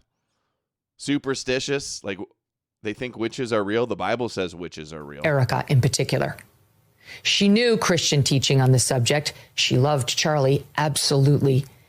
And she was scared when she heard of the curses Jezebel had called up. So much so that she and Charlie contacted a friend who I believe she said was a Catholic priest, but definitely a friend, and asked him to come over and pray with them over Charlie the night before he was murdered. So the praying to Jesus failed then? The witches were too powerful? That's my takeaway here. This isn't the W you think it is. So you're saying your prayers didn't work to protect Charlie from the witches. Is that the point here? They're like, "Oh, these witches on Etsy said some things. I'm so scared." They're like praying. Help me, Jesus! Help me, Jewish God! And he's like, "Nope, sorry. No protection here." She eventually worked it through, and so did Charlie. That, as she later told me, weapons will form but not prosper. But they did prosper. You prayed and it didn't prosper. What is this? I feel like I'm taking crazy pills listening to this. So witches are real. They were anti-Charlie. You prayed. God didn't answer the prayer. So now what? We need to bring back the Salem witch trials? Satan and those witches have no power. Of course, God's will is the one that matters, and his blessing over Charlie was real and palpable. All you had to do was spend time with Charlie to know that. It was real and they have no power, but then Charlie got assassinated? This is proof that your God is real? But why torture a family like this? A Christian, believing family. It is messed up. The sentiment, it's not very nice, even though it's not real and it's kooky nonsense. It's still not nice for witches to put hexes on you. Bizarre. What does Tracy say? Sure, maybe new atheism was embarrassing in certain respects, but anything would be better than the mass popularization and political legitimization of this dim-witted, superstitious hogwash. I agree. You can get a like there, Tracy. There actually are demons. It's like Tucker Carlson, too. The demons attacked me in my bed. They scratched me. No, it wasn't all the dogs. I got scratched. Demons are real. Demons are real. Witches are real. We all got to be very scared, and we all got to bow down to the King of the Jews. That's the solution. So crazy. All right. Joel Richardson. See Through It All's watching a bunch of Joel Richardson and bringing us the highlights. Christian influencer Joel Richardson, author of When a Jew Rules the World, a book I read many years ago. We got some highlights. We got some highlights from See Through It All of Joel Richardson. Let's go. When Jesus comes back, or I just like to put this in very common language. Sean Dorito sent $5, double fear being turned up to 11. Christ kicking so hard. Amazing people aren't waking up to the mass delusion. But it may be a good opportunity to snap Christ followers out of it. Maybe. When Jesus comes back, or I just like to put this in very common language, the Bible says the day is coming when a Jewish man is coming back to engage in a very violent and hostile takeover of the entire earth. He will engage in a hostile Woo! Crush kings on the day of his wrath. These are all the verses I was reading last night. Dude, doesn't this sound great? How good does this sound, guys? Christ is king. Trust the plan. This is what it's going to be. Ready? The Bible says the day is coming when a Jewish man is coming back to engage in a very violent and hostile takeover of the entire earth. He will. Amen. Hallelujah. You're crazy. You're crazy, man. You're crazy. I like you. This is what the rabbis want. This is what the Christian Zionists want. This is what the Catholics and the Orthodox want. All the denominations want their Jewish Messiah to come and conquer the earth. Every knee will bow to the King of the Jews, the prophesied Messiah of the Torah. That's what they all want. This is Christianity in a nutshell. Will engage in a hostile takeover of the earth. It says he will crush kings on the day of his wrath. Think of this. Jesus is coming back to kill unrighteous, self-serving, corrupt politicians and dictators. Wow. Psalm 110:5, is that what he's citing? The Lord is at your right hand. He will crush kings. Oh, wow. What? Oh, Psalm 110:5, right. He's citing 110. I did cover that. The priest forever in the order of Melchizedek, the Lord is at your right hand. He will crush the kings in the day of his wrath. Like how Jesus conquered all the kings of the world and got them all worshiping the King of the Jews. He conquered the emperors of Rome.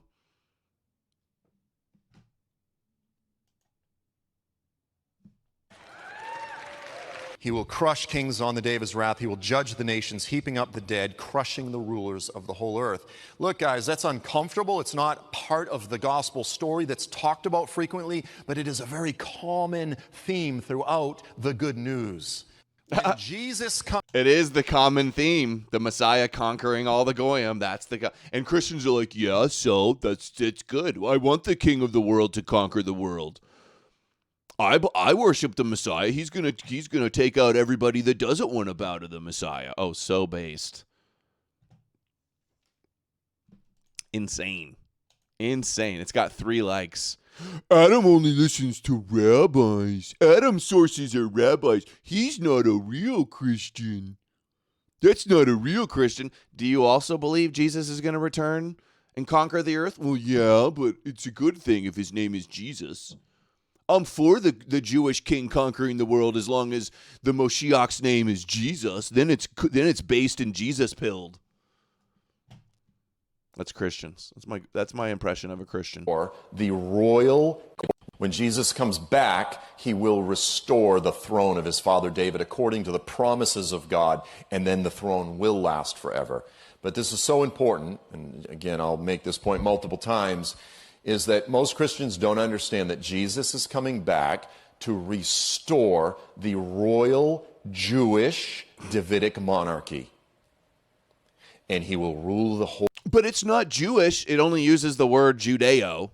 He's only the king of Judah and the Judeans, but it's not Jewish, as the Copers will say online. Adam, you don't even understand. You just want to sin. What are you, secretly a Jew? What do you have, daddy issues? You think you're debating a Protestant? Those are the copes we hear when we come with all the proof, all the receipts, all the verses, all the clips, all the vindication. Whole entire planet. So right now, there's all of the talk on social media and in the conspiratorial world about how the Jews rule the world, even though the Jews, percentage-wise, make up much less than 1% of the entire global population. They control the whole world. They control the banking. They control the Hollywood. They control everything. And there's like this theory that they rule. Joel, come on, bro. Cool it with the anti-Semitic remarks. Cool it, bro. They control the banking. They control the Hollywood. They control everything. And there's like this theory that they rule the whole world, which is just total nonsense. But the day is coming when a Jew will rule the world. Let's go. What the Bible teaches, and whether we're Jew or Gentile, that is our hope. That's everything that we're looking forward to and longing and yearning for. Not because he's Jewish, but because we look forward to his benevolent rule. But he is Jewish. Like, it's an important point that most Christians don't realize. He's not just coming back to establish some Christian beautiful utopia. He's coming back to restore the Jewish throne, the Jewish monarchy. And that's our hope as Gentiles. That's everything. That's our hope, is to be slaves to the Jewish king and the God of Israel. That's our hope, to be slaves on our knees, trembling in fear, licking the dust, footstools, ruling over us. Trust the plan. That's the Bullwinkle voice, is it? Bullwinkle? I used to watch Bullwinkle a little bit. No, Adam, but you're a pagan LARPer that sacrifices babies and dances around trees in the woods naked. You're drinking Odin's cum. This is the responses we get. We embrace the cross daily. We lay down our lives because we're looking forward to the day when the Jewish king will fulfill everything that was promised. Let's go, Jewish king. This is Christianity. This is real Christianity. Encourage one another, because the day, if you think, dude, this guy's all over the place. How many mega churches is he speaking in? How many big Christian podcasts with huge $1 million studios is he in? Huh? Way more than any of these Pastor Anderson or E. Michael Jones. And he's only one of many that have these doctrines. Well, what we believe, it's pretty crazy. Yes. We believe someday a divine Jewish God-man is going to burst forth from heaven in blazing fire with armies of angels, and our bodies are going to be transformed into immortality. We're going to be... Yeah, it's fucking crazy. Totally crazy. Oh, great Odin's raven. It's my response. He's like, it's totally crazy. We're like neo-Jewish lunatics. Christians, this is what your religion is right here. If you think about what we believe, it's pretty crazy. We believe someday a divine Jewish God-man is going to burst forth from heaven in blazing fire with armies of angels, and our bodies are going to be transformed into immortality. We're going to be caught up in the sky, and we're going to rule with him forever. And the whole world out there is like saying, you morons, give up your faith. Walk away. Live your best life now. Stop being brainwashed by Jewish fairy tales. We gather together on a regular basis to say, liars. Here's what God did this week. Here's what the scriptures say. Encourage one another. The day of gathering is real. Here's what the scriptures Rehearse say. the gathering of in the clouds by gathering together. There's a play on words. Gather together all the more deliberately as the day gets closer, because everything out there is going to discourage us. Everything. It's like the very air is discouraging. Encourage one another, because the day is real. It's coming. Keep everybody locked in the brainwashing. Everybody's going to tell you you're crazy and insane and brainwashed by Jews. Don't listen to them. They got the defense mechanism built into the cult psychology here. Hold out. Do you see what I'm saying? It's beautiful. It's all about the return of Jesus. It's not some peripheral issue. Our church doesn't talk about it because that stuff's weird. Guys, this is our hope. This is the gospel. It's beautiful. Let's talk about it more. Let's. We are laughing. Brilzer sent $10 on Rumble. Brilzer. We survived the rapture, or we got left behind. I wish the rapture would take away these crazy Christians. How are they coping? What's the cope for all the rapture people? They thought it was going to happen yesterday or the day before, right? They're like, oh, well, nobody got raptured because nobody was worthy. Is that going to be the cope? We're not worthy for the rapture. Dude, this guy and his Jesus fantasies. Can these internet Christians go 1 second without fantasizing about the whole world bowing down to the King of the Jews? 1 second. You're just like the Chabad rabbis chanting, we want Moshiach now. You got your Christ as king, and you both want the same thing. All the goyim on their knees, trembling in fear, worshiping the God of the Jews. It's as you listen, Lisa, like in the body of Christ, we really value certainty. And if anyone says, like, sometimes I wonder, did Jesus really die on is that true? You know, like, is a divine Jewish God-man really going to burst forth from the sky in blazing fire with an army of angels to save us? Like, that's what we believe. I'm sorry, but I always ask that to Christians. I go, do you really believe Jesus is going to float down in the clouds with an army of angels and a sword on a white horse with a robe dripping with blood? You really think that's going to happen like a Marvel comic book movie? They're like, yeah, it's what it says. They're embarrassed to say it. See, this guy's just an honest Christian. He's just an honest Christian telling you proudly how kooky Christians really are with their Jesus fantasies. I like to picture Jesus in a tuxedo t-shirt because it says, like, I want to be formal, but I'm here to party, too. Because I like to party, so I like my Jesus to party. Yeah, that's how I want to see my Jesus return. Thank you, See Through It All. Shout out See Through It All for all these Joel Richardson clips. Really bringing the crazy Christians to the spotlight, into the spotlight. Like, is a divine Jewish God-man really going to burst forth from the sky in blazing fire with an army of angels to save us? Obviously not. That's what we believe. I'm sorry, but this is some pretty wild stuff to believe. Like, your entire faith system hinges on the fact that you believe someday a divine Jewish God-man is going to burst forth from heaven and save us from an all these things. And the reality is, I think anyone with a brain should at times wrestle with doubt. It's normal. You see it. Big Mama, 14 cent $50 on Rumble. Dude, I used to gobble up Joel Richardson books like they were oxygen. Yeah, I literally threw out at least 3 huge boxes of Christian apologetics about a year or so ago when I finally woke up. Let's go. Best message and huge dono from Big Mama. They're nice. Thank you. Very nice. That's awesome. That is awesome. You threw away your Joel Richardson books. I remember reading, thinking it like, how could this even be real? His book, When a Jew Rules the World. Dude, shout out Big Mama, throwing out all the Christian goy slop books. Ecclesiastes, like, you see the real raw wrestling of faith, but it's as you said. Now, again, I'm a prophecy guy. Thunderstorm 9 cent $5 on Rumble. Megyn Kelly didn't tell us if the witches were hot or not. I'm guessing not, honestly. Probably not. We need to make witches hot again. We need to make our pagan witches, our herbalist, our astrologer. We need to make witches hot again. Pagan witch aesthetics. We need some side-by-sides. Hot pagan European witches versus some nuns that look like the nun that was on Tucker Carlson a few weeks ago. That nun that was on Tucker Carlson, hot pagan girl, witch-looking girl, and then say, which way, Western man? Of faith, but it's as you said.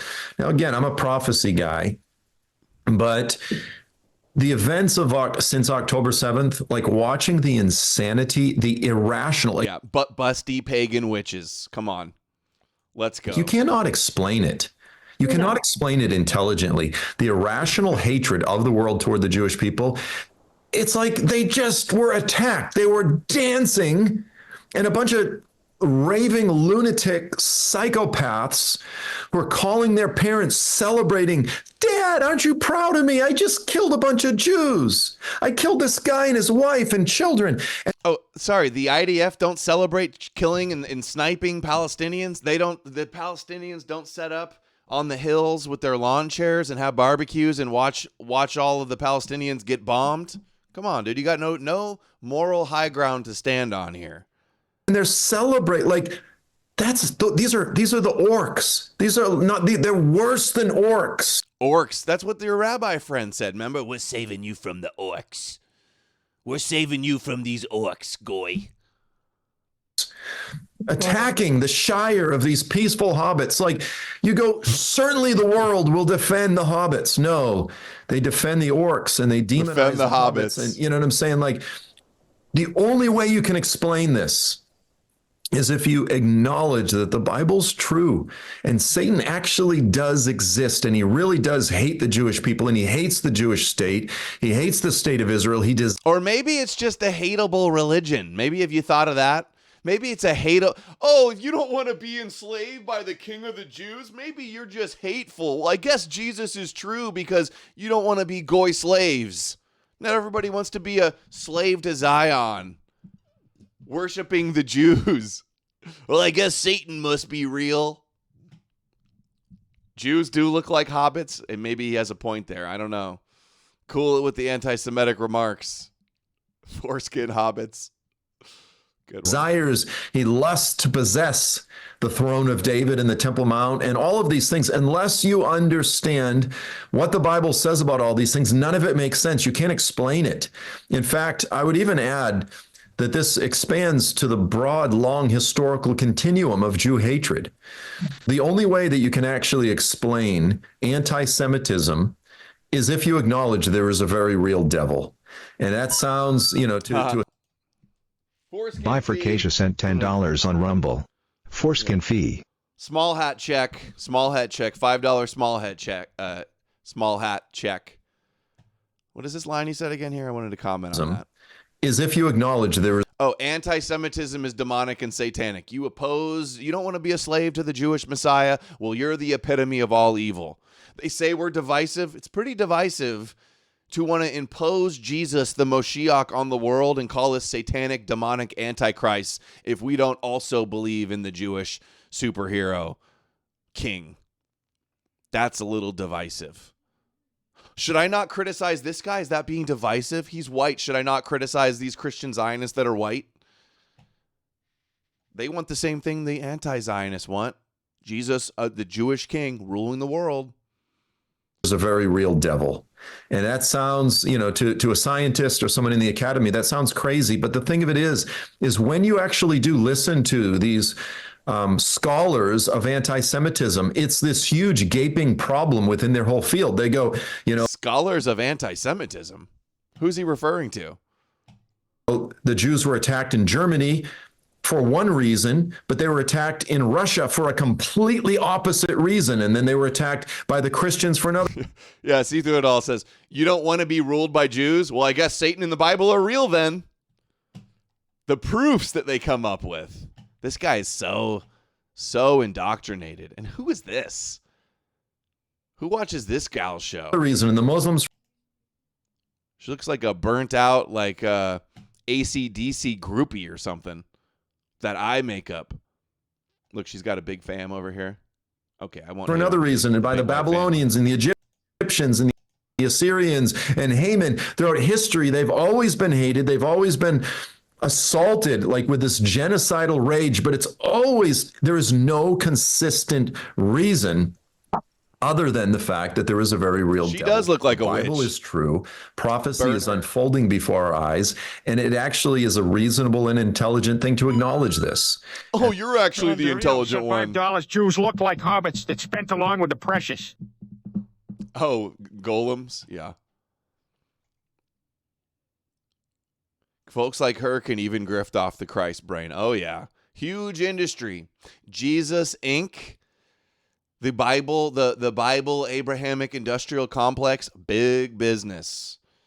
Big business. Lots of tithing. Lots of sheep. And that points to the fulfillment of the crazy stuff, quite frankly. That Jesus is going to burst forth from heaven in blazing fire. And yes, he did die on a cross, and God did take on flesh and all of these things. So I'm with you in watching the suffering, as horrible as it is, as watching the pain, as watching the irrational reaction of the world against Israel. It's proof. It's proof that the Bible is true. Their proofs are really something else. Listen, Lisa, in the body of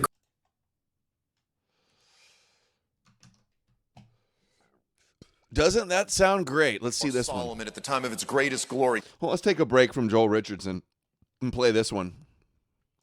Benny Johnson, the Charlie Kirk revival, on the Charlie Kirk revival says, the single arguably largest advancement of the kingdom of Christ in history, the greatest advancement of Judeo-Christian Charlie Kirk kosher nationalism, kosher Christian nationalism, in empowering Judeo-Christianity. We're all part of. It's not Sunday, but let's preach.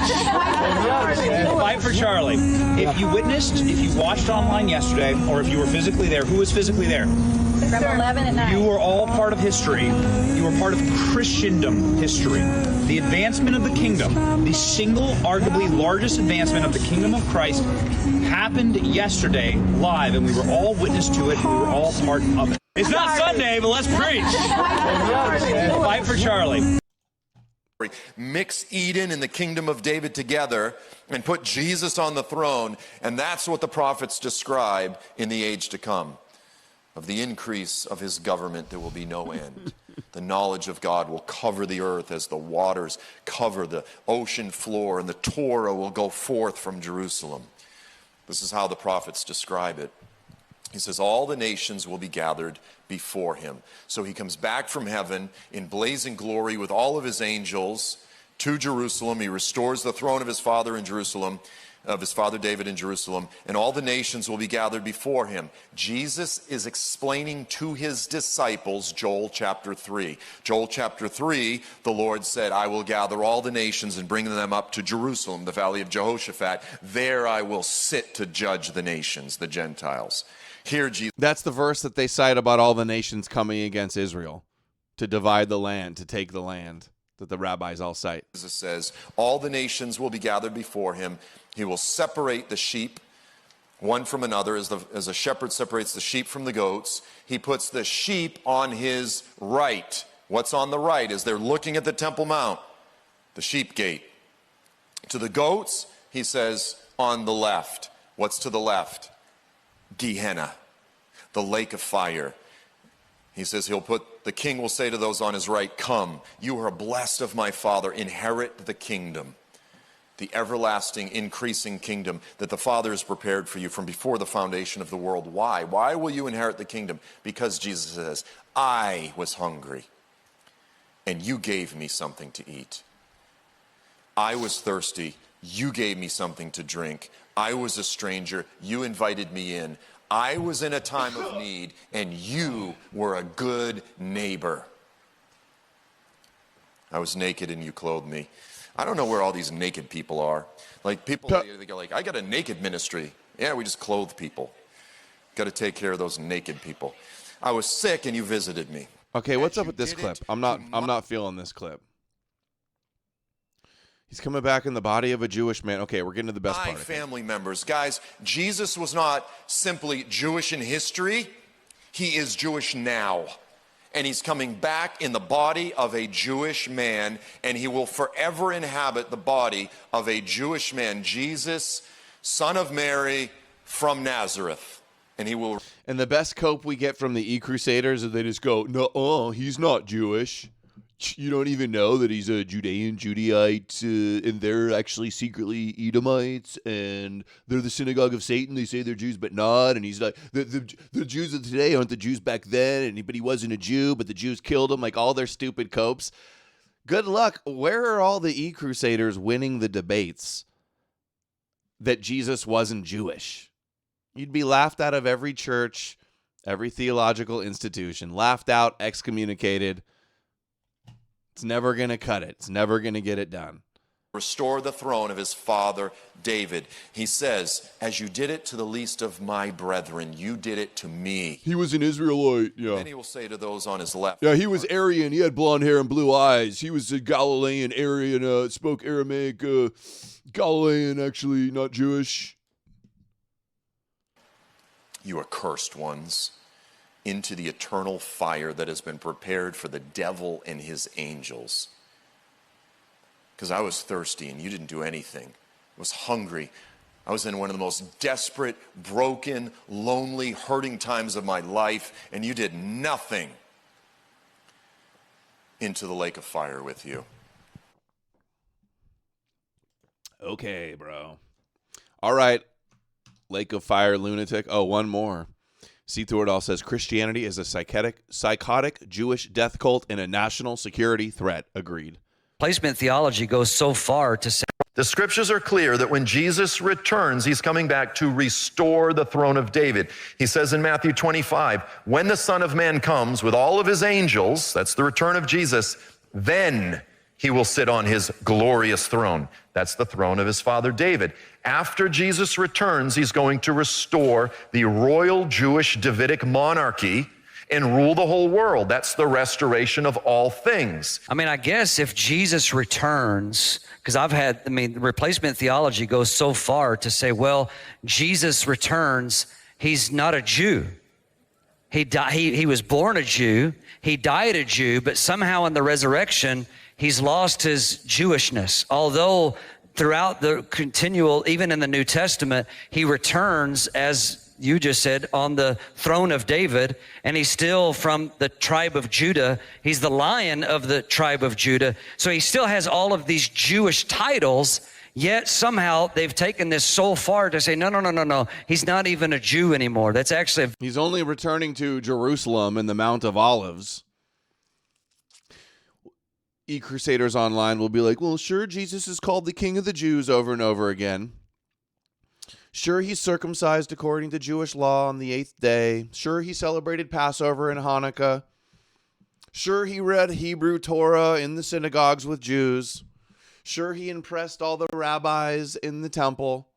But he wasn't Jewish. You're actually Jewish if you don't want to believe in magical Jews.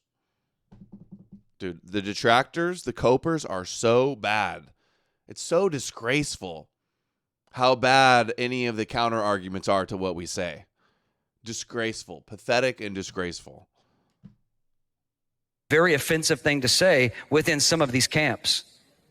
Yeah, and show me a single verse in the Bible to support that. Again, at the end of the book, in the book of Revelation, John the Apostle sees the lamb that was slain, and then he looks, and it's the Lion of the tribe of Judah.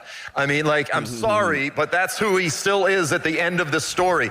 I would counter to those who say Jesus is no longer Jewish. I would say, actually, what the Bible teaches is that the Messiah is coming back, and Jesus is coming back as a fully God and fully man. This is historical Orthodox Christian doctrine from the beginning. He's fully God, fully man, and as a man, he took on flesh as a Jewish man, and he's coming back to engage in a hostile takeover of the planet. A divine Jewish man is coming back to engage in a hostile takeover of the planet. Prove me wrong otherwise. Show me in the Bible where it says otherwise. This is why I love Joel's writing. I do not, no lies detected. I do not disagree with that. That is what the Bible says. Jack Stone says, we should only be so lucky to have all of our detractors be completely fucking retarded. Yeah, but most people are low IQ. 80% of people out there, I'd say, their brains don't work, and they're sheep easily susceptible to mind tricks like this. But no disagreements here. This is what the Bible says. The King of the Jews. This is Judaism in a nutshell. The Messiah of the Jews ruling the world. There you have it. Christianity help advance that goal. Clearly. Because he backs that up with scripture after scripture after scripture of seeing the bigger story. Now, hostile Jewish takeover. Yeah. Well put, Joel. Now, some of us may hear that and say, man, that's kind of offensive to me. I'm not Jewish. Jew. I think that, well, what are they? Are they some kind of elevated race? Are they somehow better than me? Romans 11 teaches that if Israel's rejection of Jesus brought salvation to the earth, he didn't stop there. He goes, how much more their acceptance? So talk a little bit about that tension that somebody may see them as the Bible teaching some kind of elevated race. That's missing the point. So what is the Bible teaching with this idea of God using Israel to bless the nations? Like, as I said, Israel... See, they're not elevated, although it says in the Bible they're above the nations and his holy nation and the apple of his eye and the nation of priests. Oh, no, this is how they run. I think this guy's Jewish too, very, very clearly. Safe bet.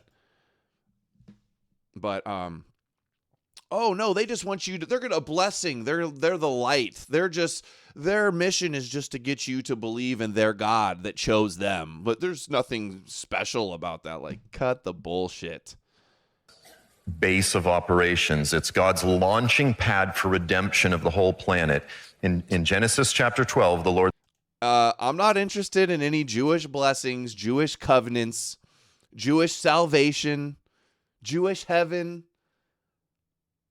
Not interested in any of that in the slightest. Forget about it. Doesn't work. Sorry, Jew. Said, to Abraham, he said, I will bless those that bless you and curse those that curse you. We all know that passage, but then it's comma, and in you all the families of the earth will be blessed. So God so loved the world, every tongue, tribe, people, and nation, that he chose Israel.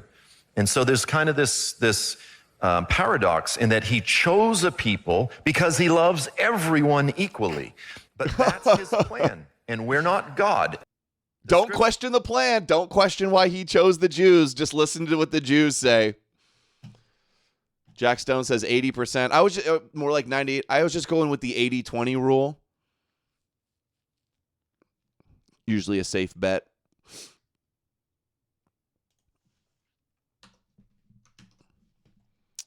Christians love Jews because Jesus was a Jew. Okay, let's see this with Tovia Singer. Tovia Singer with one of his Noahides. I love the Jewish people. Common Christian L coming. I love the Jewish people. I love the Jewish people because I love Jesus. Jesus was a Jew.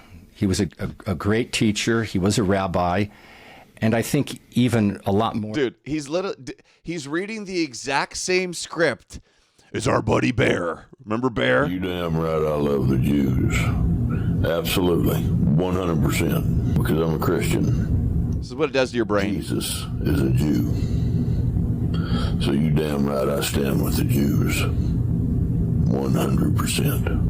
We need a total and complete shutdown of Christianity until we can figure out what's going on. I don't want to hear another word from these e-crusaders about pagans or divisive until this gets under control, which you're not doing, and it's not happening.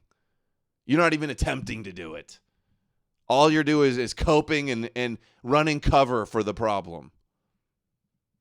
I love the Jewish people.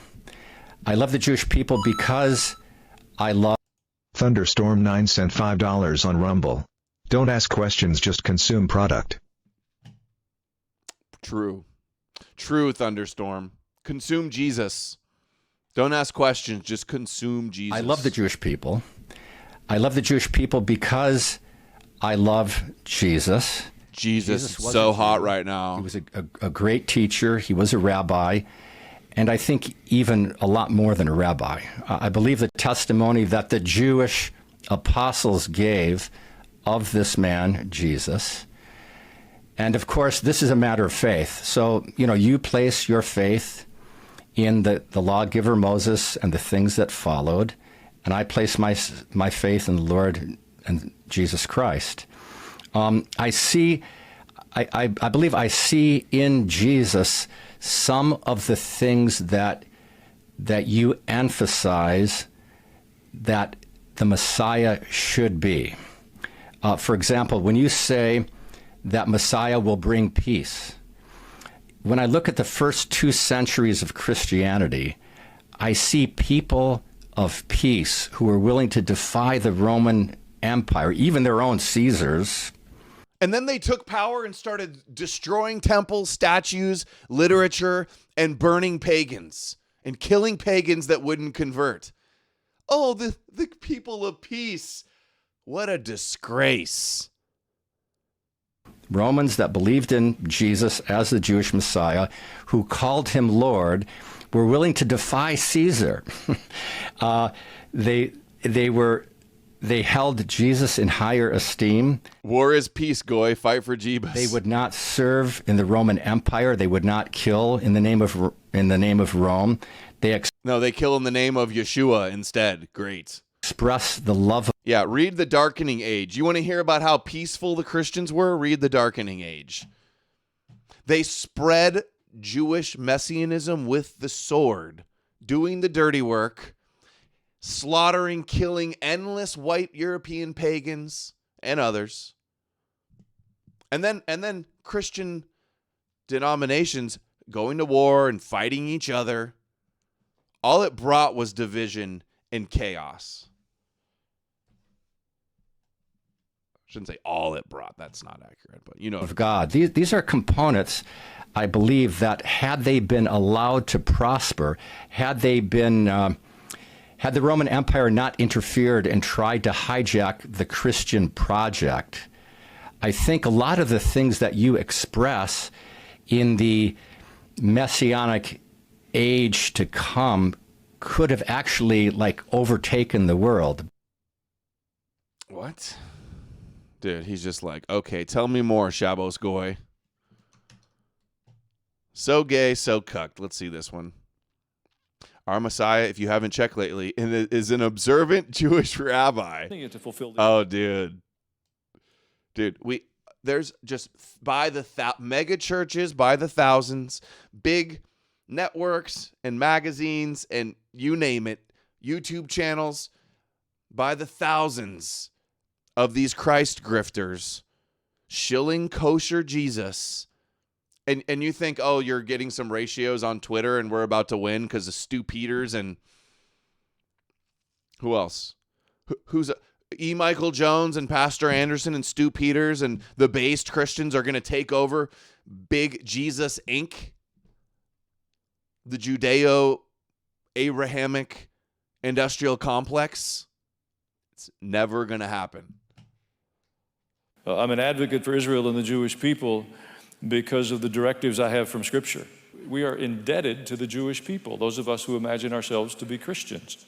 I'll start with a verse. It's Romans chapter 9 and verse 4. The Apostle Paul is writing, if you don't know, he was a Pharisee, a very well-educated Jewish scholar. And he said of most of the New Testament written by a Pharisee. If that doesn't sound the alarm bells in your head, something wrong. There's something off. You don't trust Saul the Pharisee? Like, what are you, a Jew?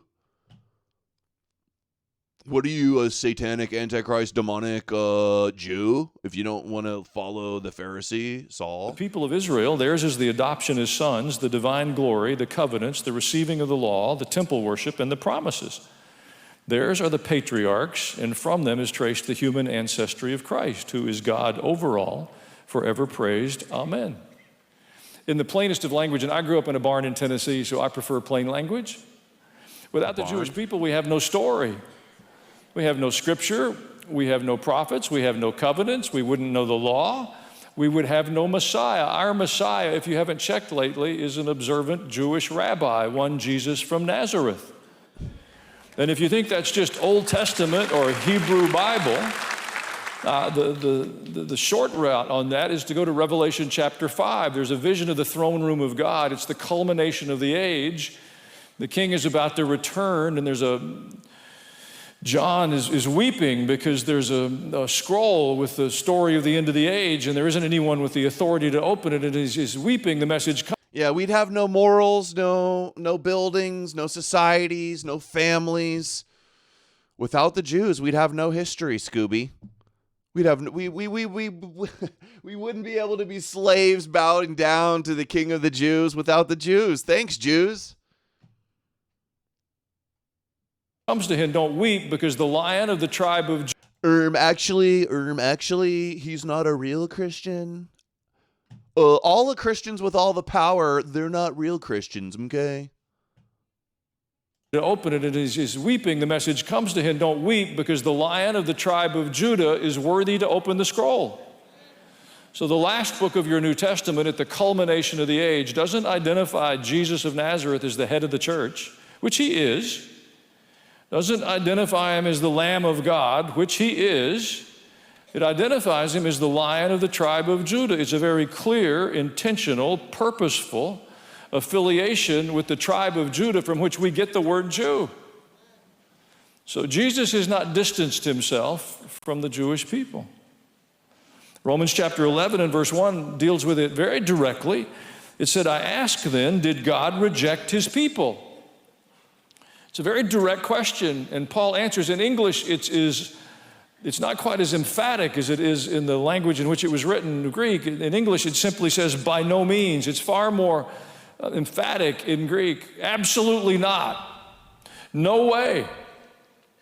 And he goes on to say, I'm an Israelite myself, a descendant of Abraham from the tribe of Benjamin, and God did not reject his people whom he foreknew. So Paul writes in the letter to the church in Rome, and he asks the question multiple times, did God reject the Jewish people? And he says, absolutely not. So that's the beginning of this discussion this morning. God has not rejected the Jewish people. They're not second-class citizens. They're not being punished for some decision they made. Big Mama Yes, 14 Big sent Mama. $5 on Rumble. Hey chat. $5 donor challenge. Quit being Jewish. Adam's ministry deserves our support. Let's go. No more news ministries. Goy Shiach donos. Thank you, Big Mama. Come on, guys. Big Mama can't be the only financier today. The Church of Jesus Christ has had 2 millennia to take the story of the gospel into the world. If there's going to be punishment handed out for a lack of focus, we like to read our Hebrew Bibles and be critical of the former slaves of Egypt and their reluctance to make that journey from Egypt into a land that had been promised them. That's a span of a couple of generations, and they struggled. We've had 2 millennia to fulfill the assignment God has given us, and we have struggled mightily.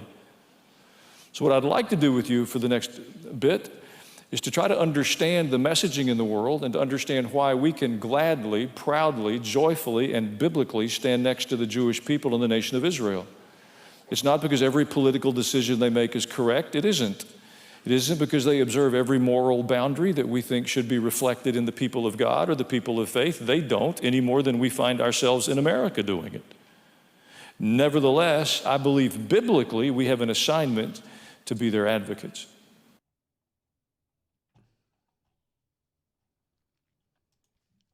Average Christian, common Christian L. Tucker Carlson asked Ted Cruz if Jews under Netanyahu have any connection to the Jews of the Bible. So Dinesh D'Souza asked the same question, posed the same question to Netanyahu. We hear the E-Crusaders say this all the time. Thunderstorm 9 sent $5 on Rumble.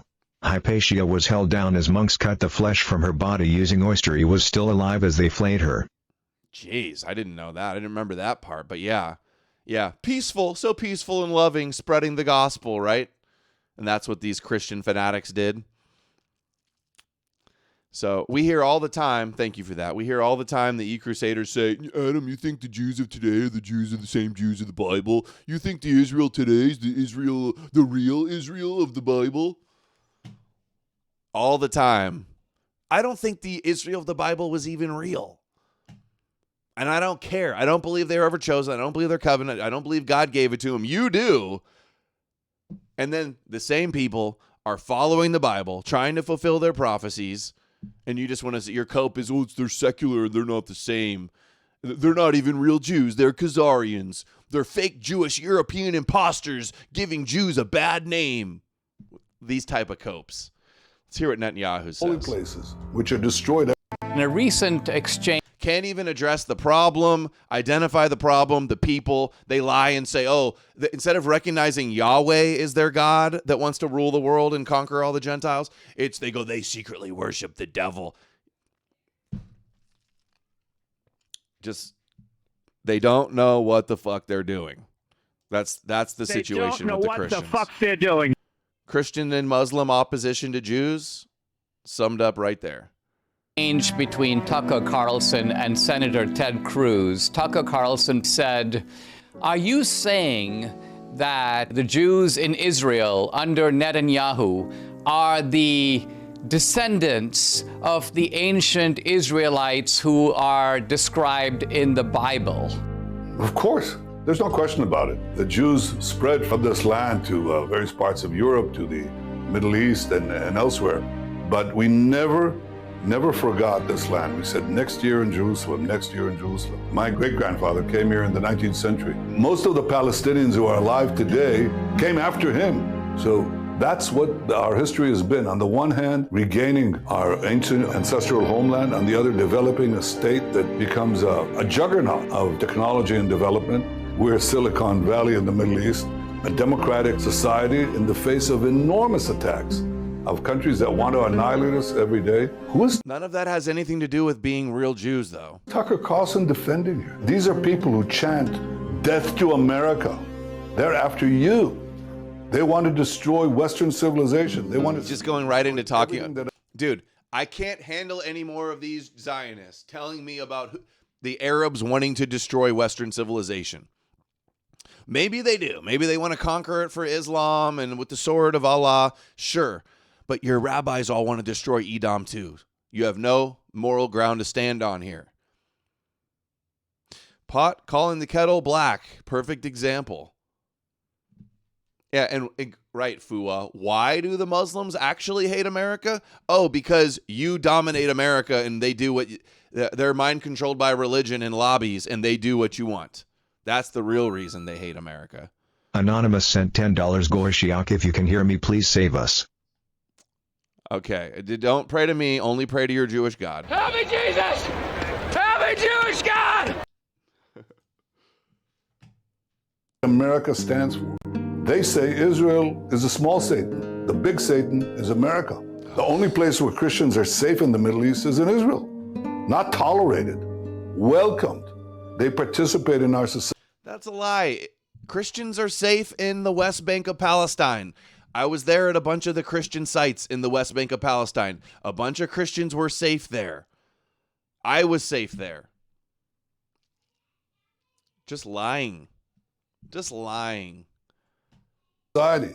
We take care of the holy places, which are destroyed everywhere else. Churches blown up throughout the Middle East. So if Tucker Carlson is asking you that, then he has no idea, not of Jewish history, but of history. Who are these so-called defenders of MAGA defending? They're defending the worst enemies on the planet. So-called. Netanyahu decides who's Make America Great Again or not. Make America Great Again means being Netanyahu kosher approved. What do you think, Goy? Bibi's in charge. He decides who's MAGA. Bibi decides who MAGA is. Isn't that great? Mark Levin, Ben Shapiro, and Netanyahu. I'm the captain now, Goy. I decide who's a Make America Great Again now, Goy. Against America. They're not MAGA. The people who speak of MAGA, they love America and they love America's values and they don't identify with the MAGA is MEGA, Goy. Worst enemies that America is facing today in the world. President Donald J. Trump, the greatest friend that Israel has ever had. He understands that we're fighting a common enemy. Iran wants to destroy you. We stand in their way. I'm very proud of the fact that Israel is the front line of this battle. I hadn't watched this. He got asked, Tucker says you're not the Israel of the Bible. Respond to that. And he just went straight into Hasbro talking point mode. Didn't address the question at all. Battle of civilization against the barbarism that threatens all free societies. We're protecting you. Prophecy. Oh, no. That's in theaters? That's the new Rabbi Jonathan Cahn book, The Dragon's Prophecy. Theaters October 6th and 8th. Streaming and DVDs available October 9th. In theaters, too. Wonderful, wonderful. So, I guess Zionist Jillian Michaels. Is she the girl from The Greatest Loser? She was like the trainer on Greatest Loser, right? That old show where people lost weight. She's Jewish, apparently. And she gets triggered and walks off the set with Anna Kasparian from the Young Turks. Let's see this. Netanyahu was a bad guy, and he wanted to make it seem like, no, we were all great, we were good, we had a great relationship. Little did we know, behind the scenes, there were a lot of... Big Mama, you read Jonathan Cahn's books too? I read one of his books, The Harbinger. Taste Zero Truth sent $5 on Rumble. Your streams help me stay sane. Fire time donating. Clapping emoji. Can't wait for your book too. First time donator. You guys keep me sane. I would go insane if I didn't do these streams and have this community. I would definitely go insane. I might be going insane even with you guys. I feel like I'm taking crazy pills every day because that is really what it feels like. This? I feel like I'm taking crazy pills. You know, every day, another day in Zion. It's just straight Judeo, temple cult, Moshiach, prophecy, Twilight Zone. Gotta remember to breathe. Watch my blood pressure. Every show ends up being about how do we bash Israel. This is not for me. I'm not interested in this. Okay, I know. I know. Sorry. Let's be good. Let's be good about precious Israel. Let's be committed to genocide. Yeah. Okay. Zero. I think you guys agree. I fundamentally disagree with you about every show doing this. I'm sorry. Cool. So can we continue the conversation? Yeah. Let's. Okay. Wow. I'm going home. All right. Wow. Okay, guys. When you can't win the debate, you run off and act like a victim. guy. And he wanted to make it seem like, no, we were all great. We were good. We had a great relationship. Little did we know behind the scenes, there was a lot of every pressure show toward ends up Netanyahu. being about how do we bash Israel. This is not for me. I'm not interested in this. Okay, I know. I know. She looks just like Nancy Mace. Israel. Same tribe as Nancy Mace. Genocide, yeah. Okay. Zero. I think you guys agree. I fundamentally disagree with you. You just hate Jews. Her Take. Anybody ever heard of that show? Her Take?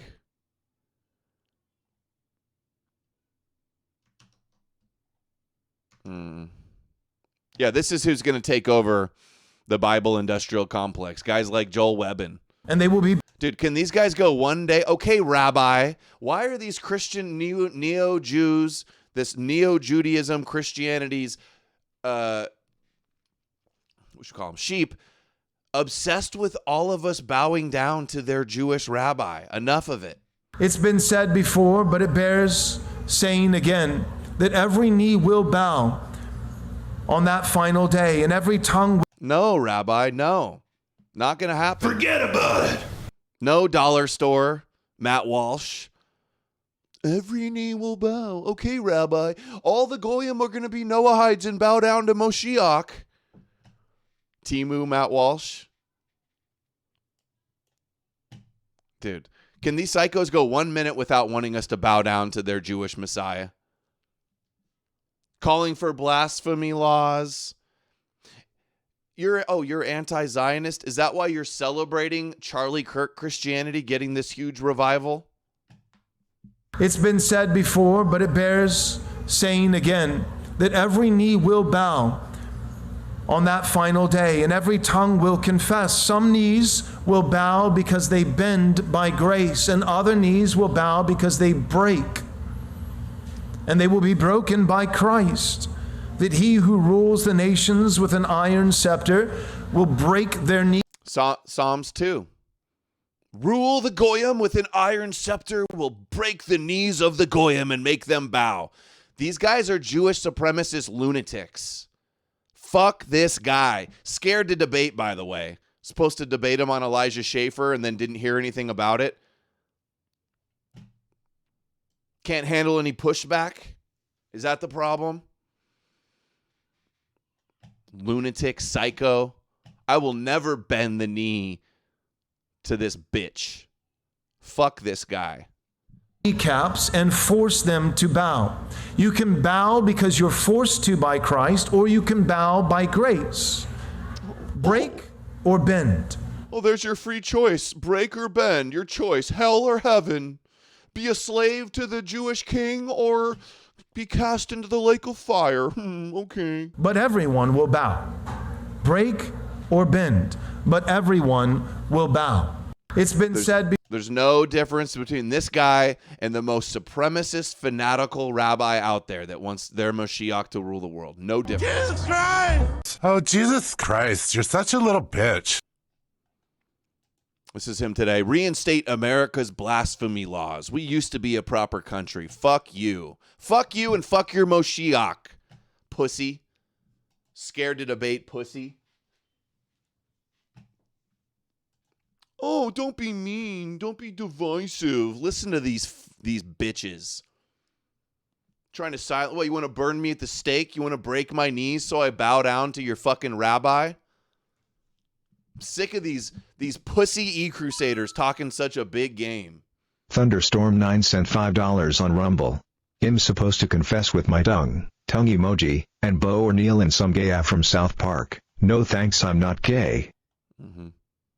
Yeah. Oh, you don't want to be the bride of Jesus? You don't believe Jesus is going to float down in the clouds and we're going to rule in heaven with him forever?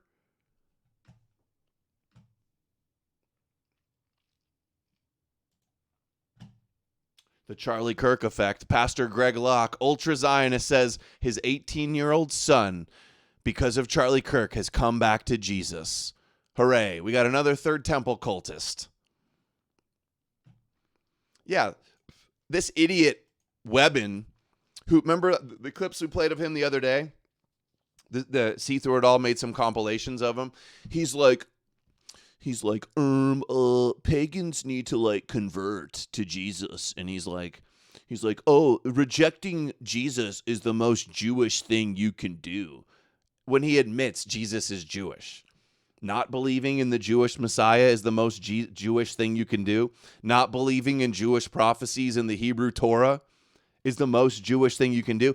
How about trying to get all the Goyim to bow down to your Jewish king? That's the most Jewish thing you can do. Joel. How about calling yourself the new Israel with an inwardly Jewish and a circumcised heart? How about that's the most Jewish thing you can do? How about wanting to be the true Israel and have the Jewish covenant and be grafted into the Jews? That's the most cucked wannabe Jewish bullshit I've ever heard of.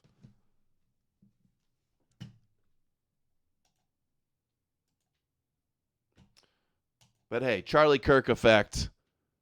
Now his son, his Zoomer son with his Christ tattoo on his neck, is getting dipped in the water. His dad couldn't even convince him to be a Christian, but Charlie Kirk could. Great, total win. And look at the state of college campuses, okay? This is a big viral video today, and this is our last one. Last topic. That hairdo, I know, that Zoomer haircut. So Cam Higbee, he's a big Zionist. He's in the running for top Shabbos Goy recently, along with Misfit Patriot. I actually had a debate with him on Adam King's show a few months ago. He called it the Zionist Power Hour with Cam Higbee. He followed me after that. So because of the Charlie Kirk thing, he started a fearless debates thing where he's going to college campuses and a bunch of a mob of uncivilized students, we'll use the euphemism, students, future engineers and astronauts,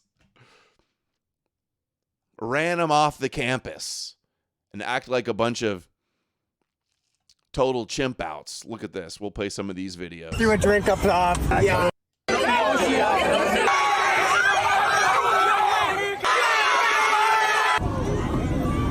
Black power, he said. Yeah, they threw a drink up top. Oh my gosh, they threw a drink up top. Yeah. What, you think you can go and set up a table and have a debate with people on a college campus? What, you think you can have a conversation? Oh, whoa. Did somebody just throw something in our car? Arrest. They just tried to hit the car. Oh, of course the black cops won't do anything. Whoa! That was loud.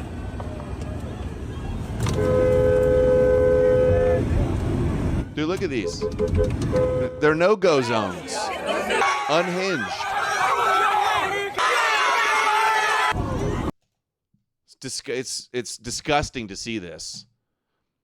If only the people that pushed for desegregation of the schools would know that this is how it would turn out. Can't live around uncivilized mobs like this. All we did was set up a table.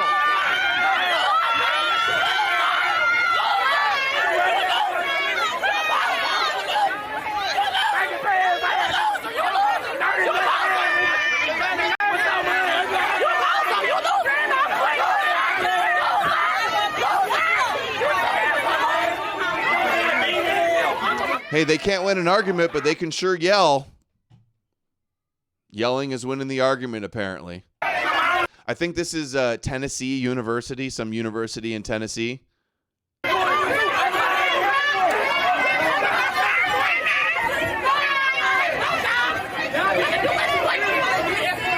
Dude, he's asking to get shanked.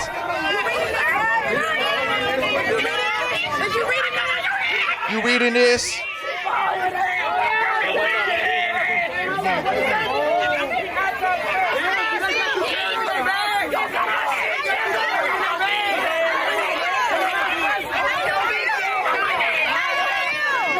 Dude. It's just racist to... sent $5. I think Christianizing these people is a much better method than acknowledging our biological differences and acting according. But that's just me. This is Tennessee. Most of these people probably grew up in black church. Christianity is not going to fix this.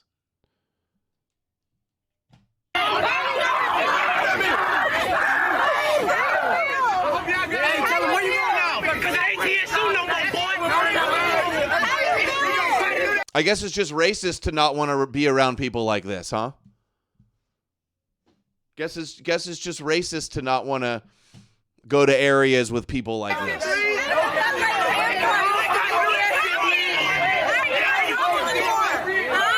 Can't even hear you. Very saved. See, they are Christian. Look. Can't even hear you. Very saved, black, and tired. See, she's saved by the blood. She's washed in the blood. You think Christianity is going to fix this? She is a Christian. Very black and very tired of this. The feeling is mutual. We're tired of this behavior. Onyx Rock sent $5. I was being sarcastic. Oh, of course. Sorry, Onyx Rock. It's hard to tell. I should have known that. It's hard to tell sarcasm sometimes. It should make sense that I wouldn't have a Christian donating, coping that they just need Jesus, right? Hilarious. Sorry. Sarcasm right over my head. It was a joke? Are you telling me it was a joke? I didn't get it. Sorry, my apologies. I knew it was a joke, Mikas. I just didn't get it right away. Right? Perfect soundbite, by the way. See? I got all these sound bites in my head ready to come out at any time. That's the perfect sound bite for that one. Yeah, you might even say fatigued, right, Jocelyn? Little fatigued. Whoa, did that guy just do a Kanye Hail Hitler? Look, right here. Oh, no, he said they parked that way. Hey, what's up, man? Like, oh, there's a hell. You feel me? Like, it's a crazy day out here. You feel me?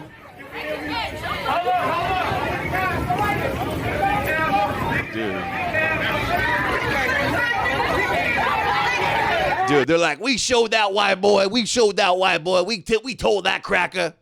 That cracker thought he can come on our campus and have a debate. We ran him out of there. We showed him. They have no self-awareness of how this makes them look. I know. What are these guys thinking? They're asking to get stabbed or shot. But what did he get? He got a crazy viral video, 34,000 likes, 2 million views. That's what he got. So 2 million views of everybody seeing how, the reality of the situation. Brothers and sisters in Christ. Yeah, and this is the ones that are in college. This is the ones that got into college. This is the best of them. This is the best they have to offer. This is the scholars and the scientists and the engineers and the astronauts. Incredible. After leaving Tennessee, the student race riot mob decided to follow, harass, and corner the security guard. Let's see this.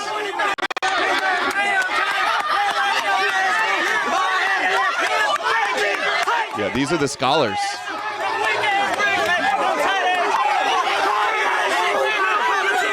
Dude.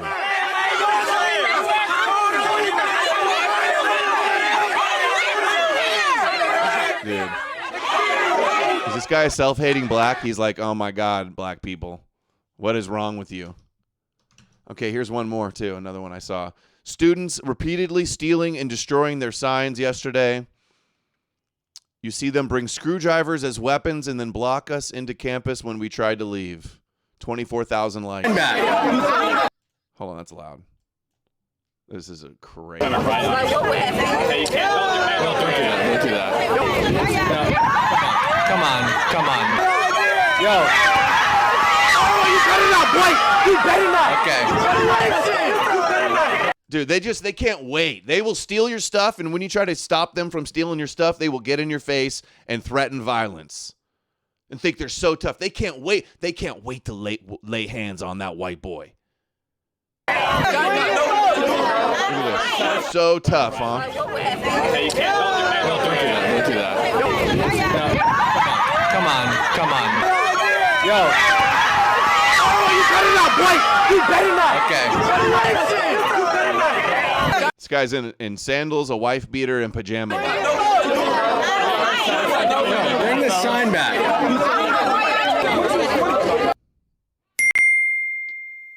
Dude, what did Mike Adams say? Just stay the hell away. Do whatever you have to can to stay the hell away from places like this.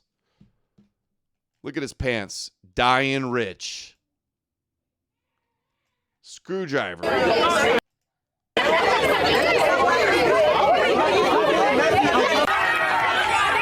I know these guys are like on a suicide mission. Scott Adams, I said Mike Adams, huh? Scott Adams. Scott Adams vindicated.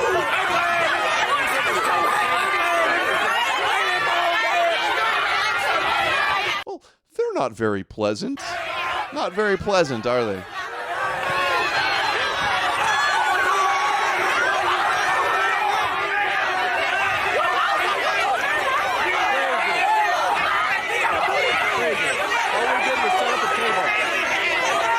We're gonna do like a little end live pregame There's no situation here. We have 500 people watching. We've got 500 right here watching. Look, That's it? Whoa. This is insane. What the heck? Oh my gosh. Glubwob sent $5 IQ, memory, behavioral tendencies, genetic disorders, culture, technological development, physical beauty, psychological depth. All heavily influenced by race. Very true. It's not just skin color. That is a lie. Yeah. Oh, whoa. Did somebody just throw something in our car? Arrest. They just tried to hit the car. My gosh. I think Horace is still out there trying to make sure the car is safe. Thank you guys. Appreciate it. Thank you, officers. Wow. Hey! Yeah, they threw a drink up top. Oh my gosh. Okay, I think we watched all the rest of this one already. We got this all live. I'm posting this directly after so everyone can see exactly. And I want to see his page because they show like what their thing said. They were debating DEI. Where was it? This is what their sign said. This was their table. Dude, nothing behind them. These guys are just asking for trouble. Deport all illegals now. Let's talk. DEI should be illegal. Valid topics to debate. I guess they didn't have any arguments, so they just had to yell and chimp out and run them out of there. And this is the scholars. This is the scholars of the community. Okay, that is all we have for today. Appreciate you guys so much for the support. Just a little bit short of the goal, but we smashed it yesterday. I'm not going to complain. I won't complain. You guys are awesome.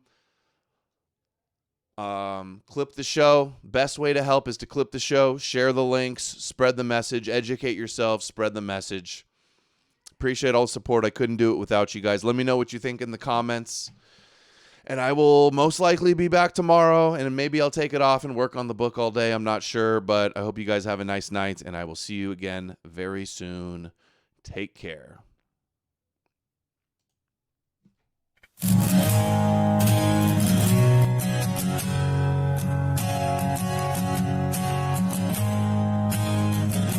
They also think because you make the logical decision to not engage that it makes you weak and a coward, which emboldened them.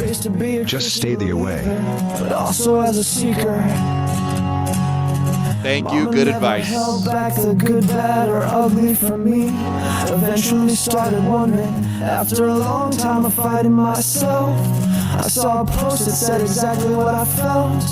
Jesus, an ancient deception. Found Adam Green through a Twitter suggestion. Then I watched his debate with Duvid, leaving Christianity. Finally I could do it. Lost good friends, middle fingers on their hands. So many want to remain clueless. I feel like Adam Green sometimes. I'm just asking you to see my side. Some say I'm anti-Semitic, others say that I'm a Jew. But the truth is I am neither, I'm just trying to reach you. I feel like Adam Green sometimes.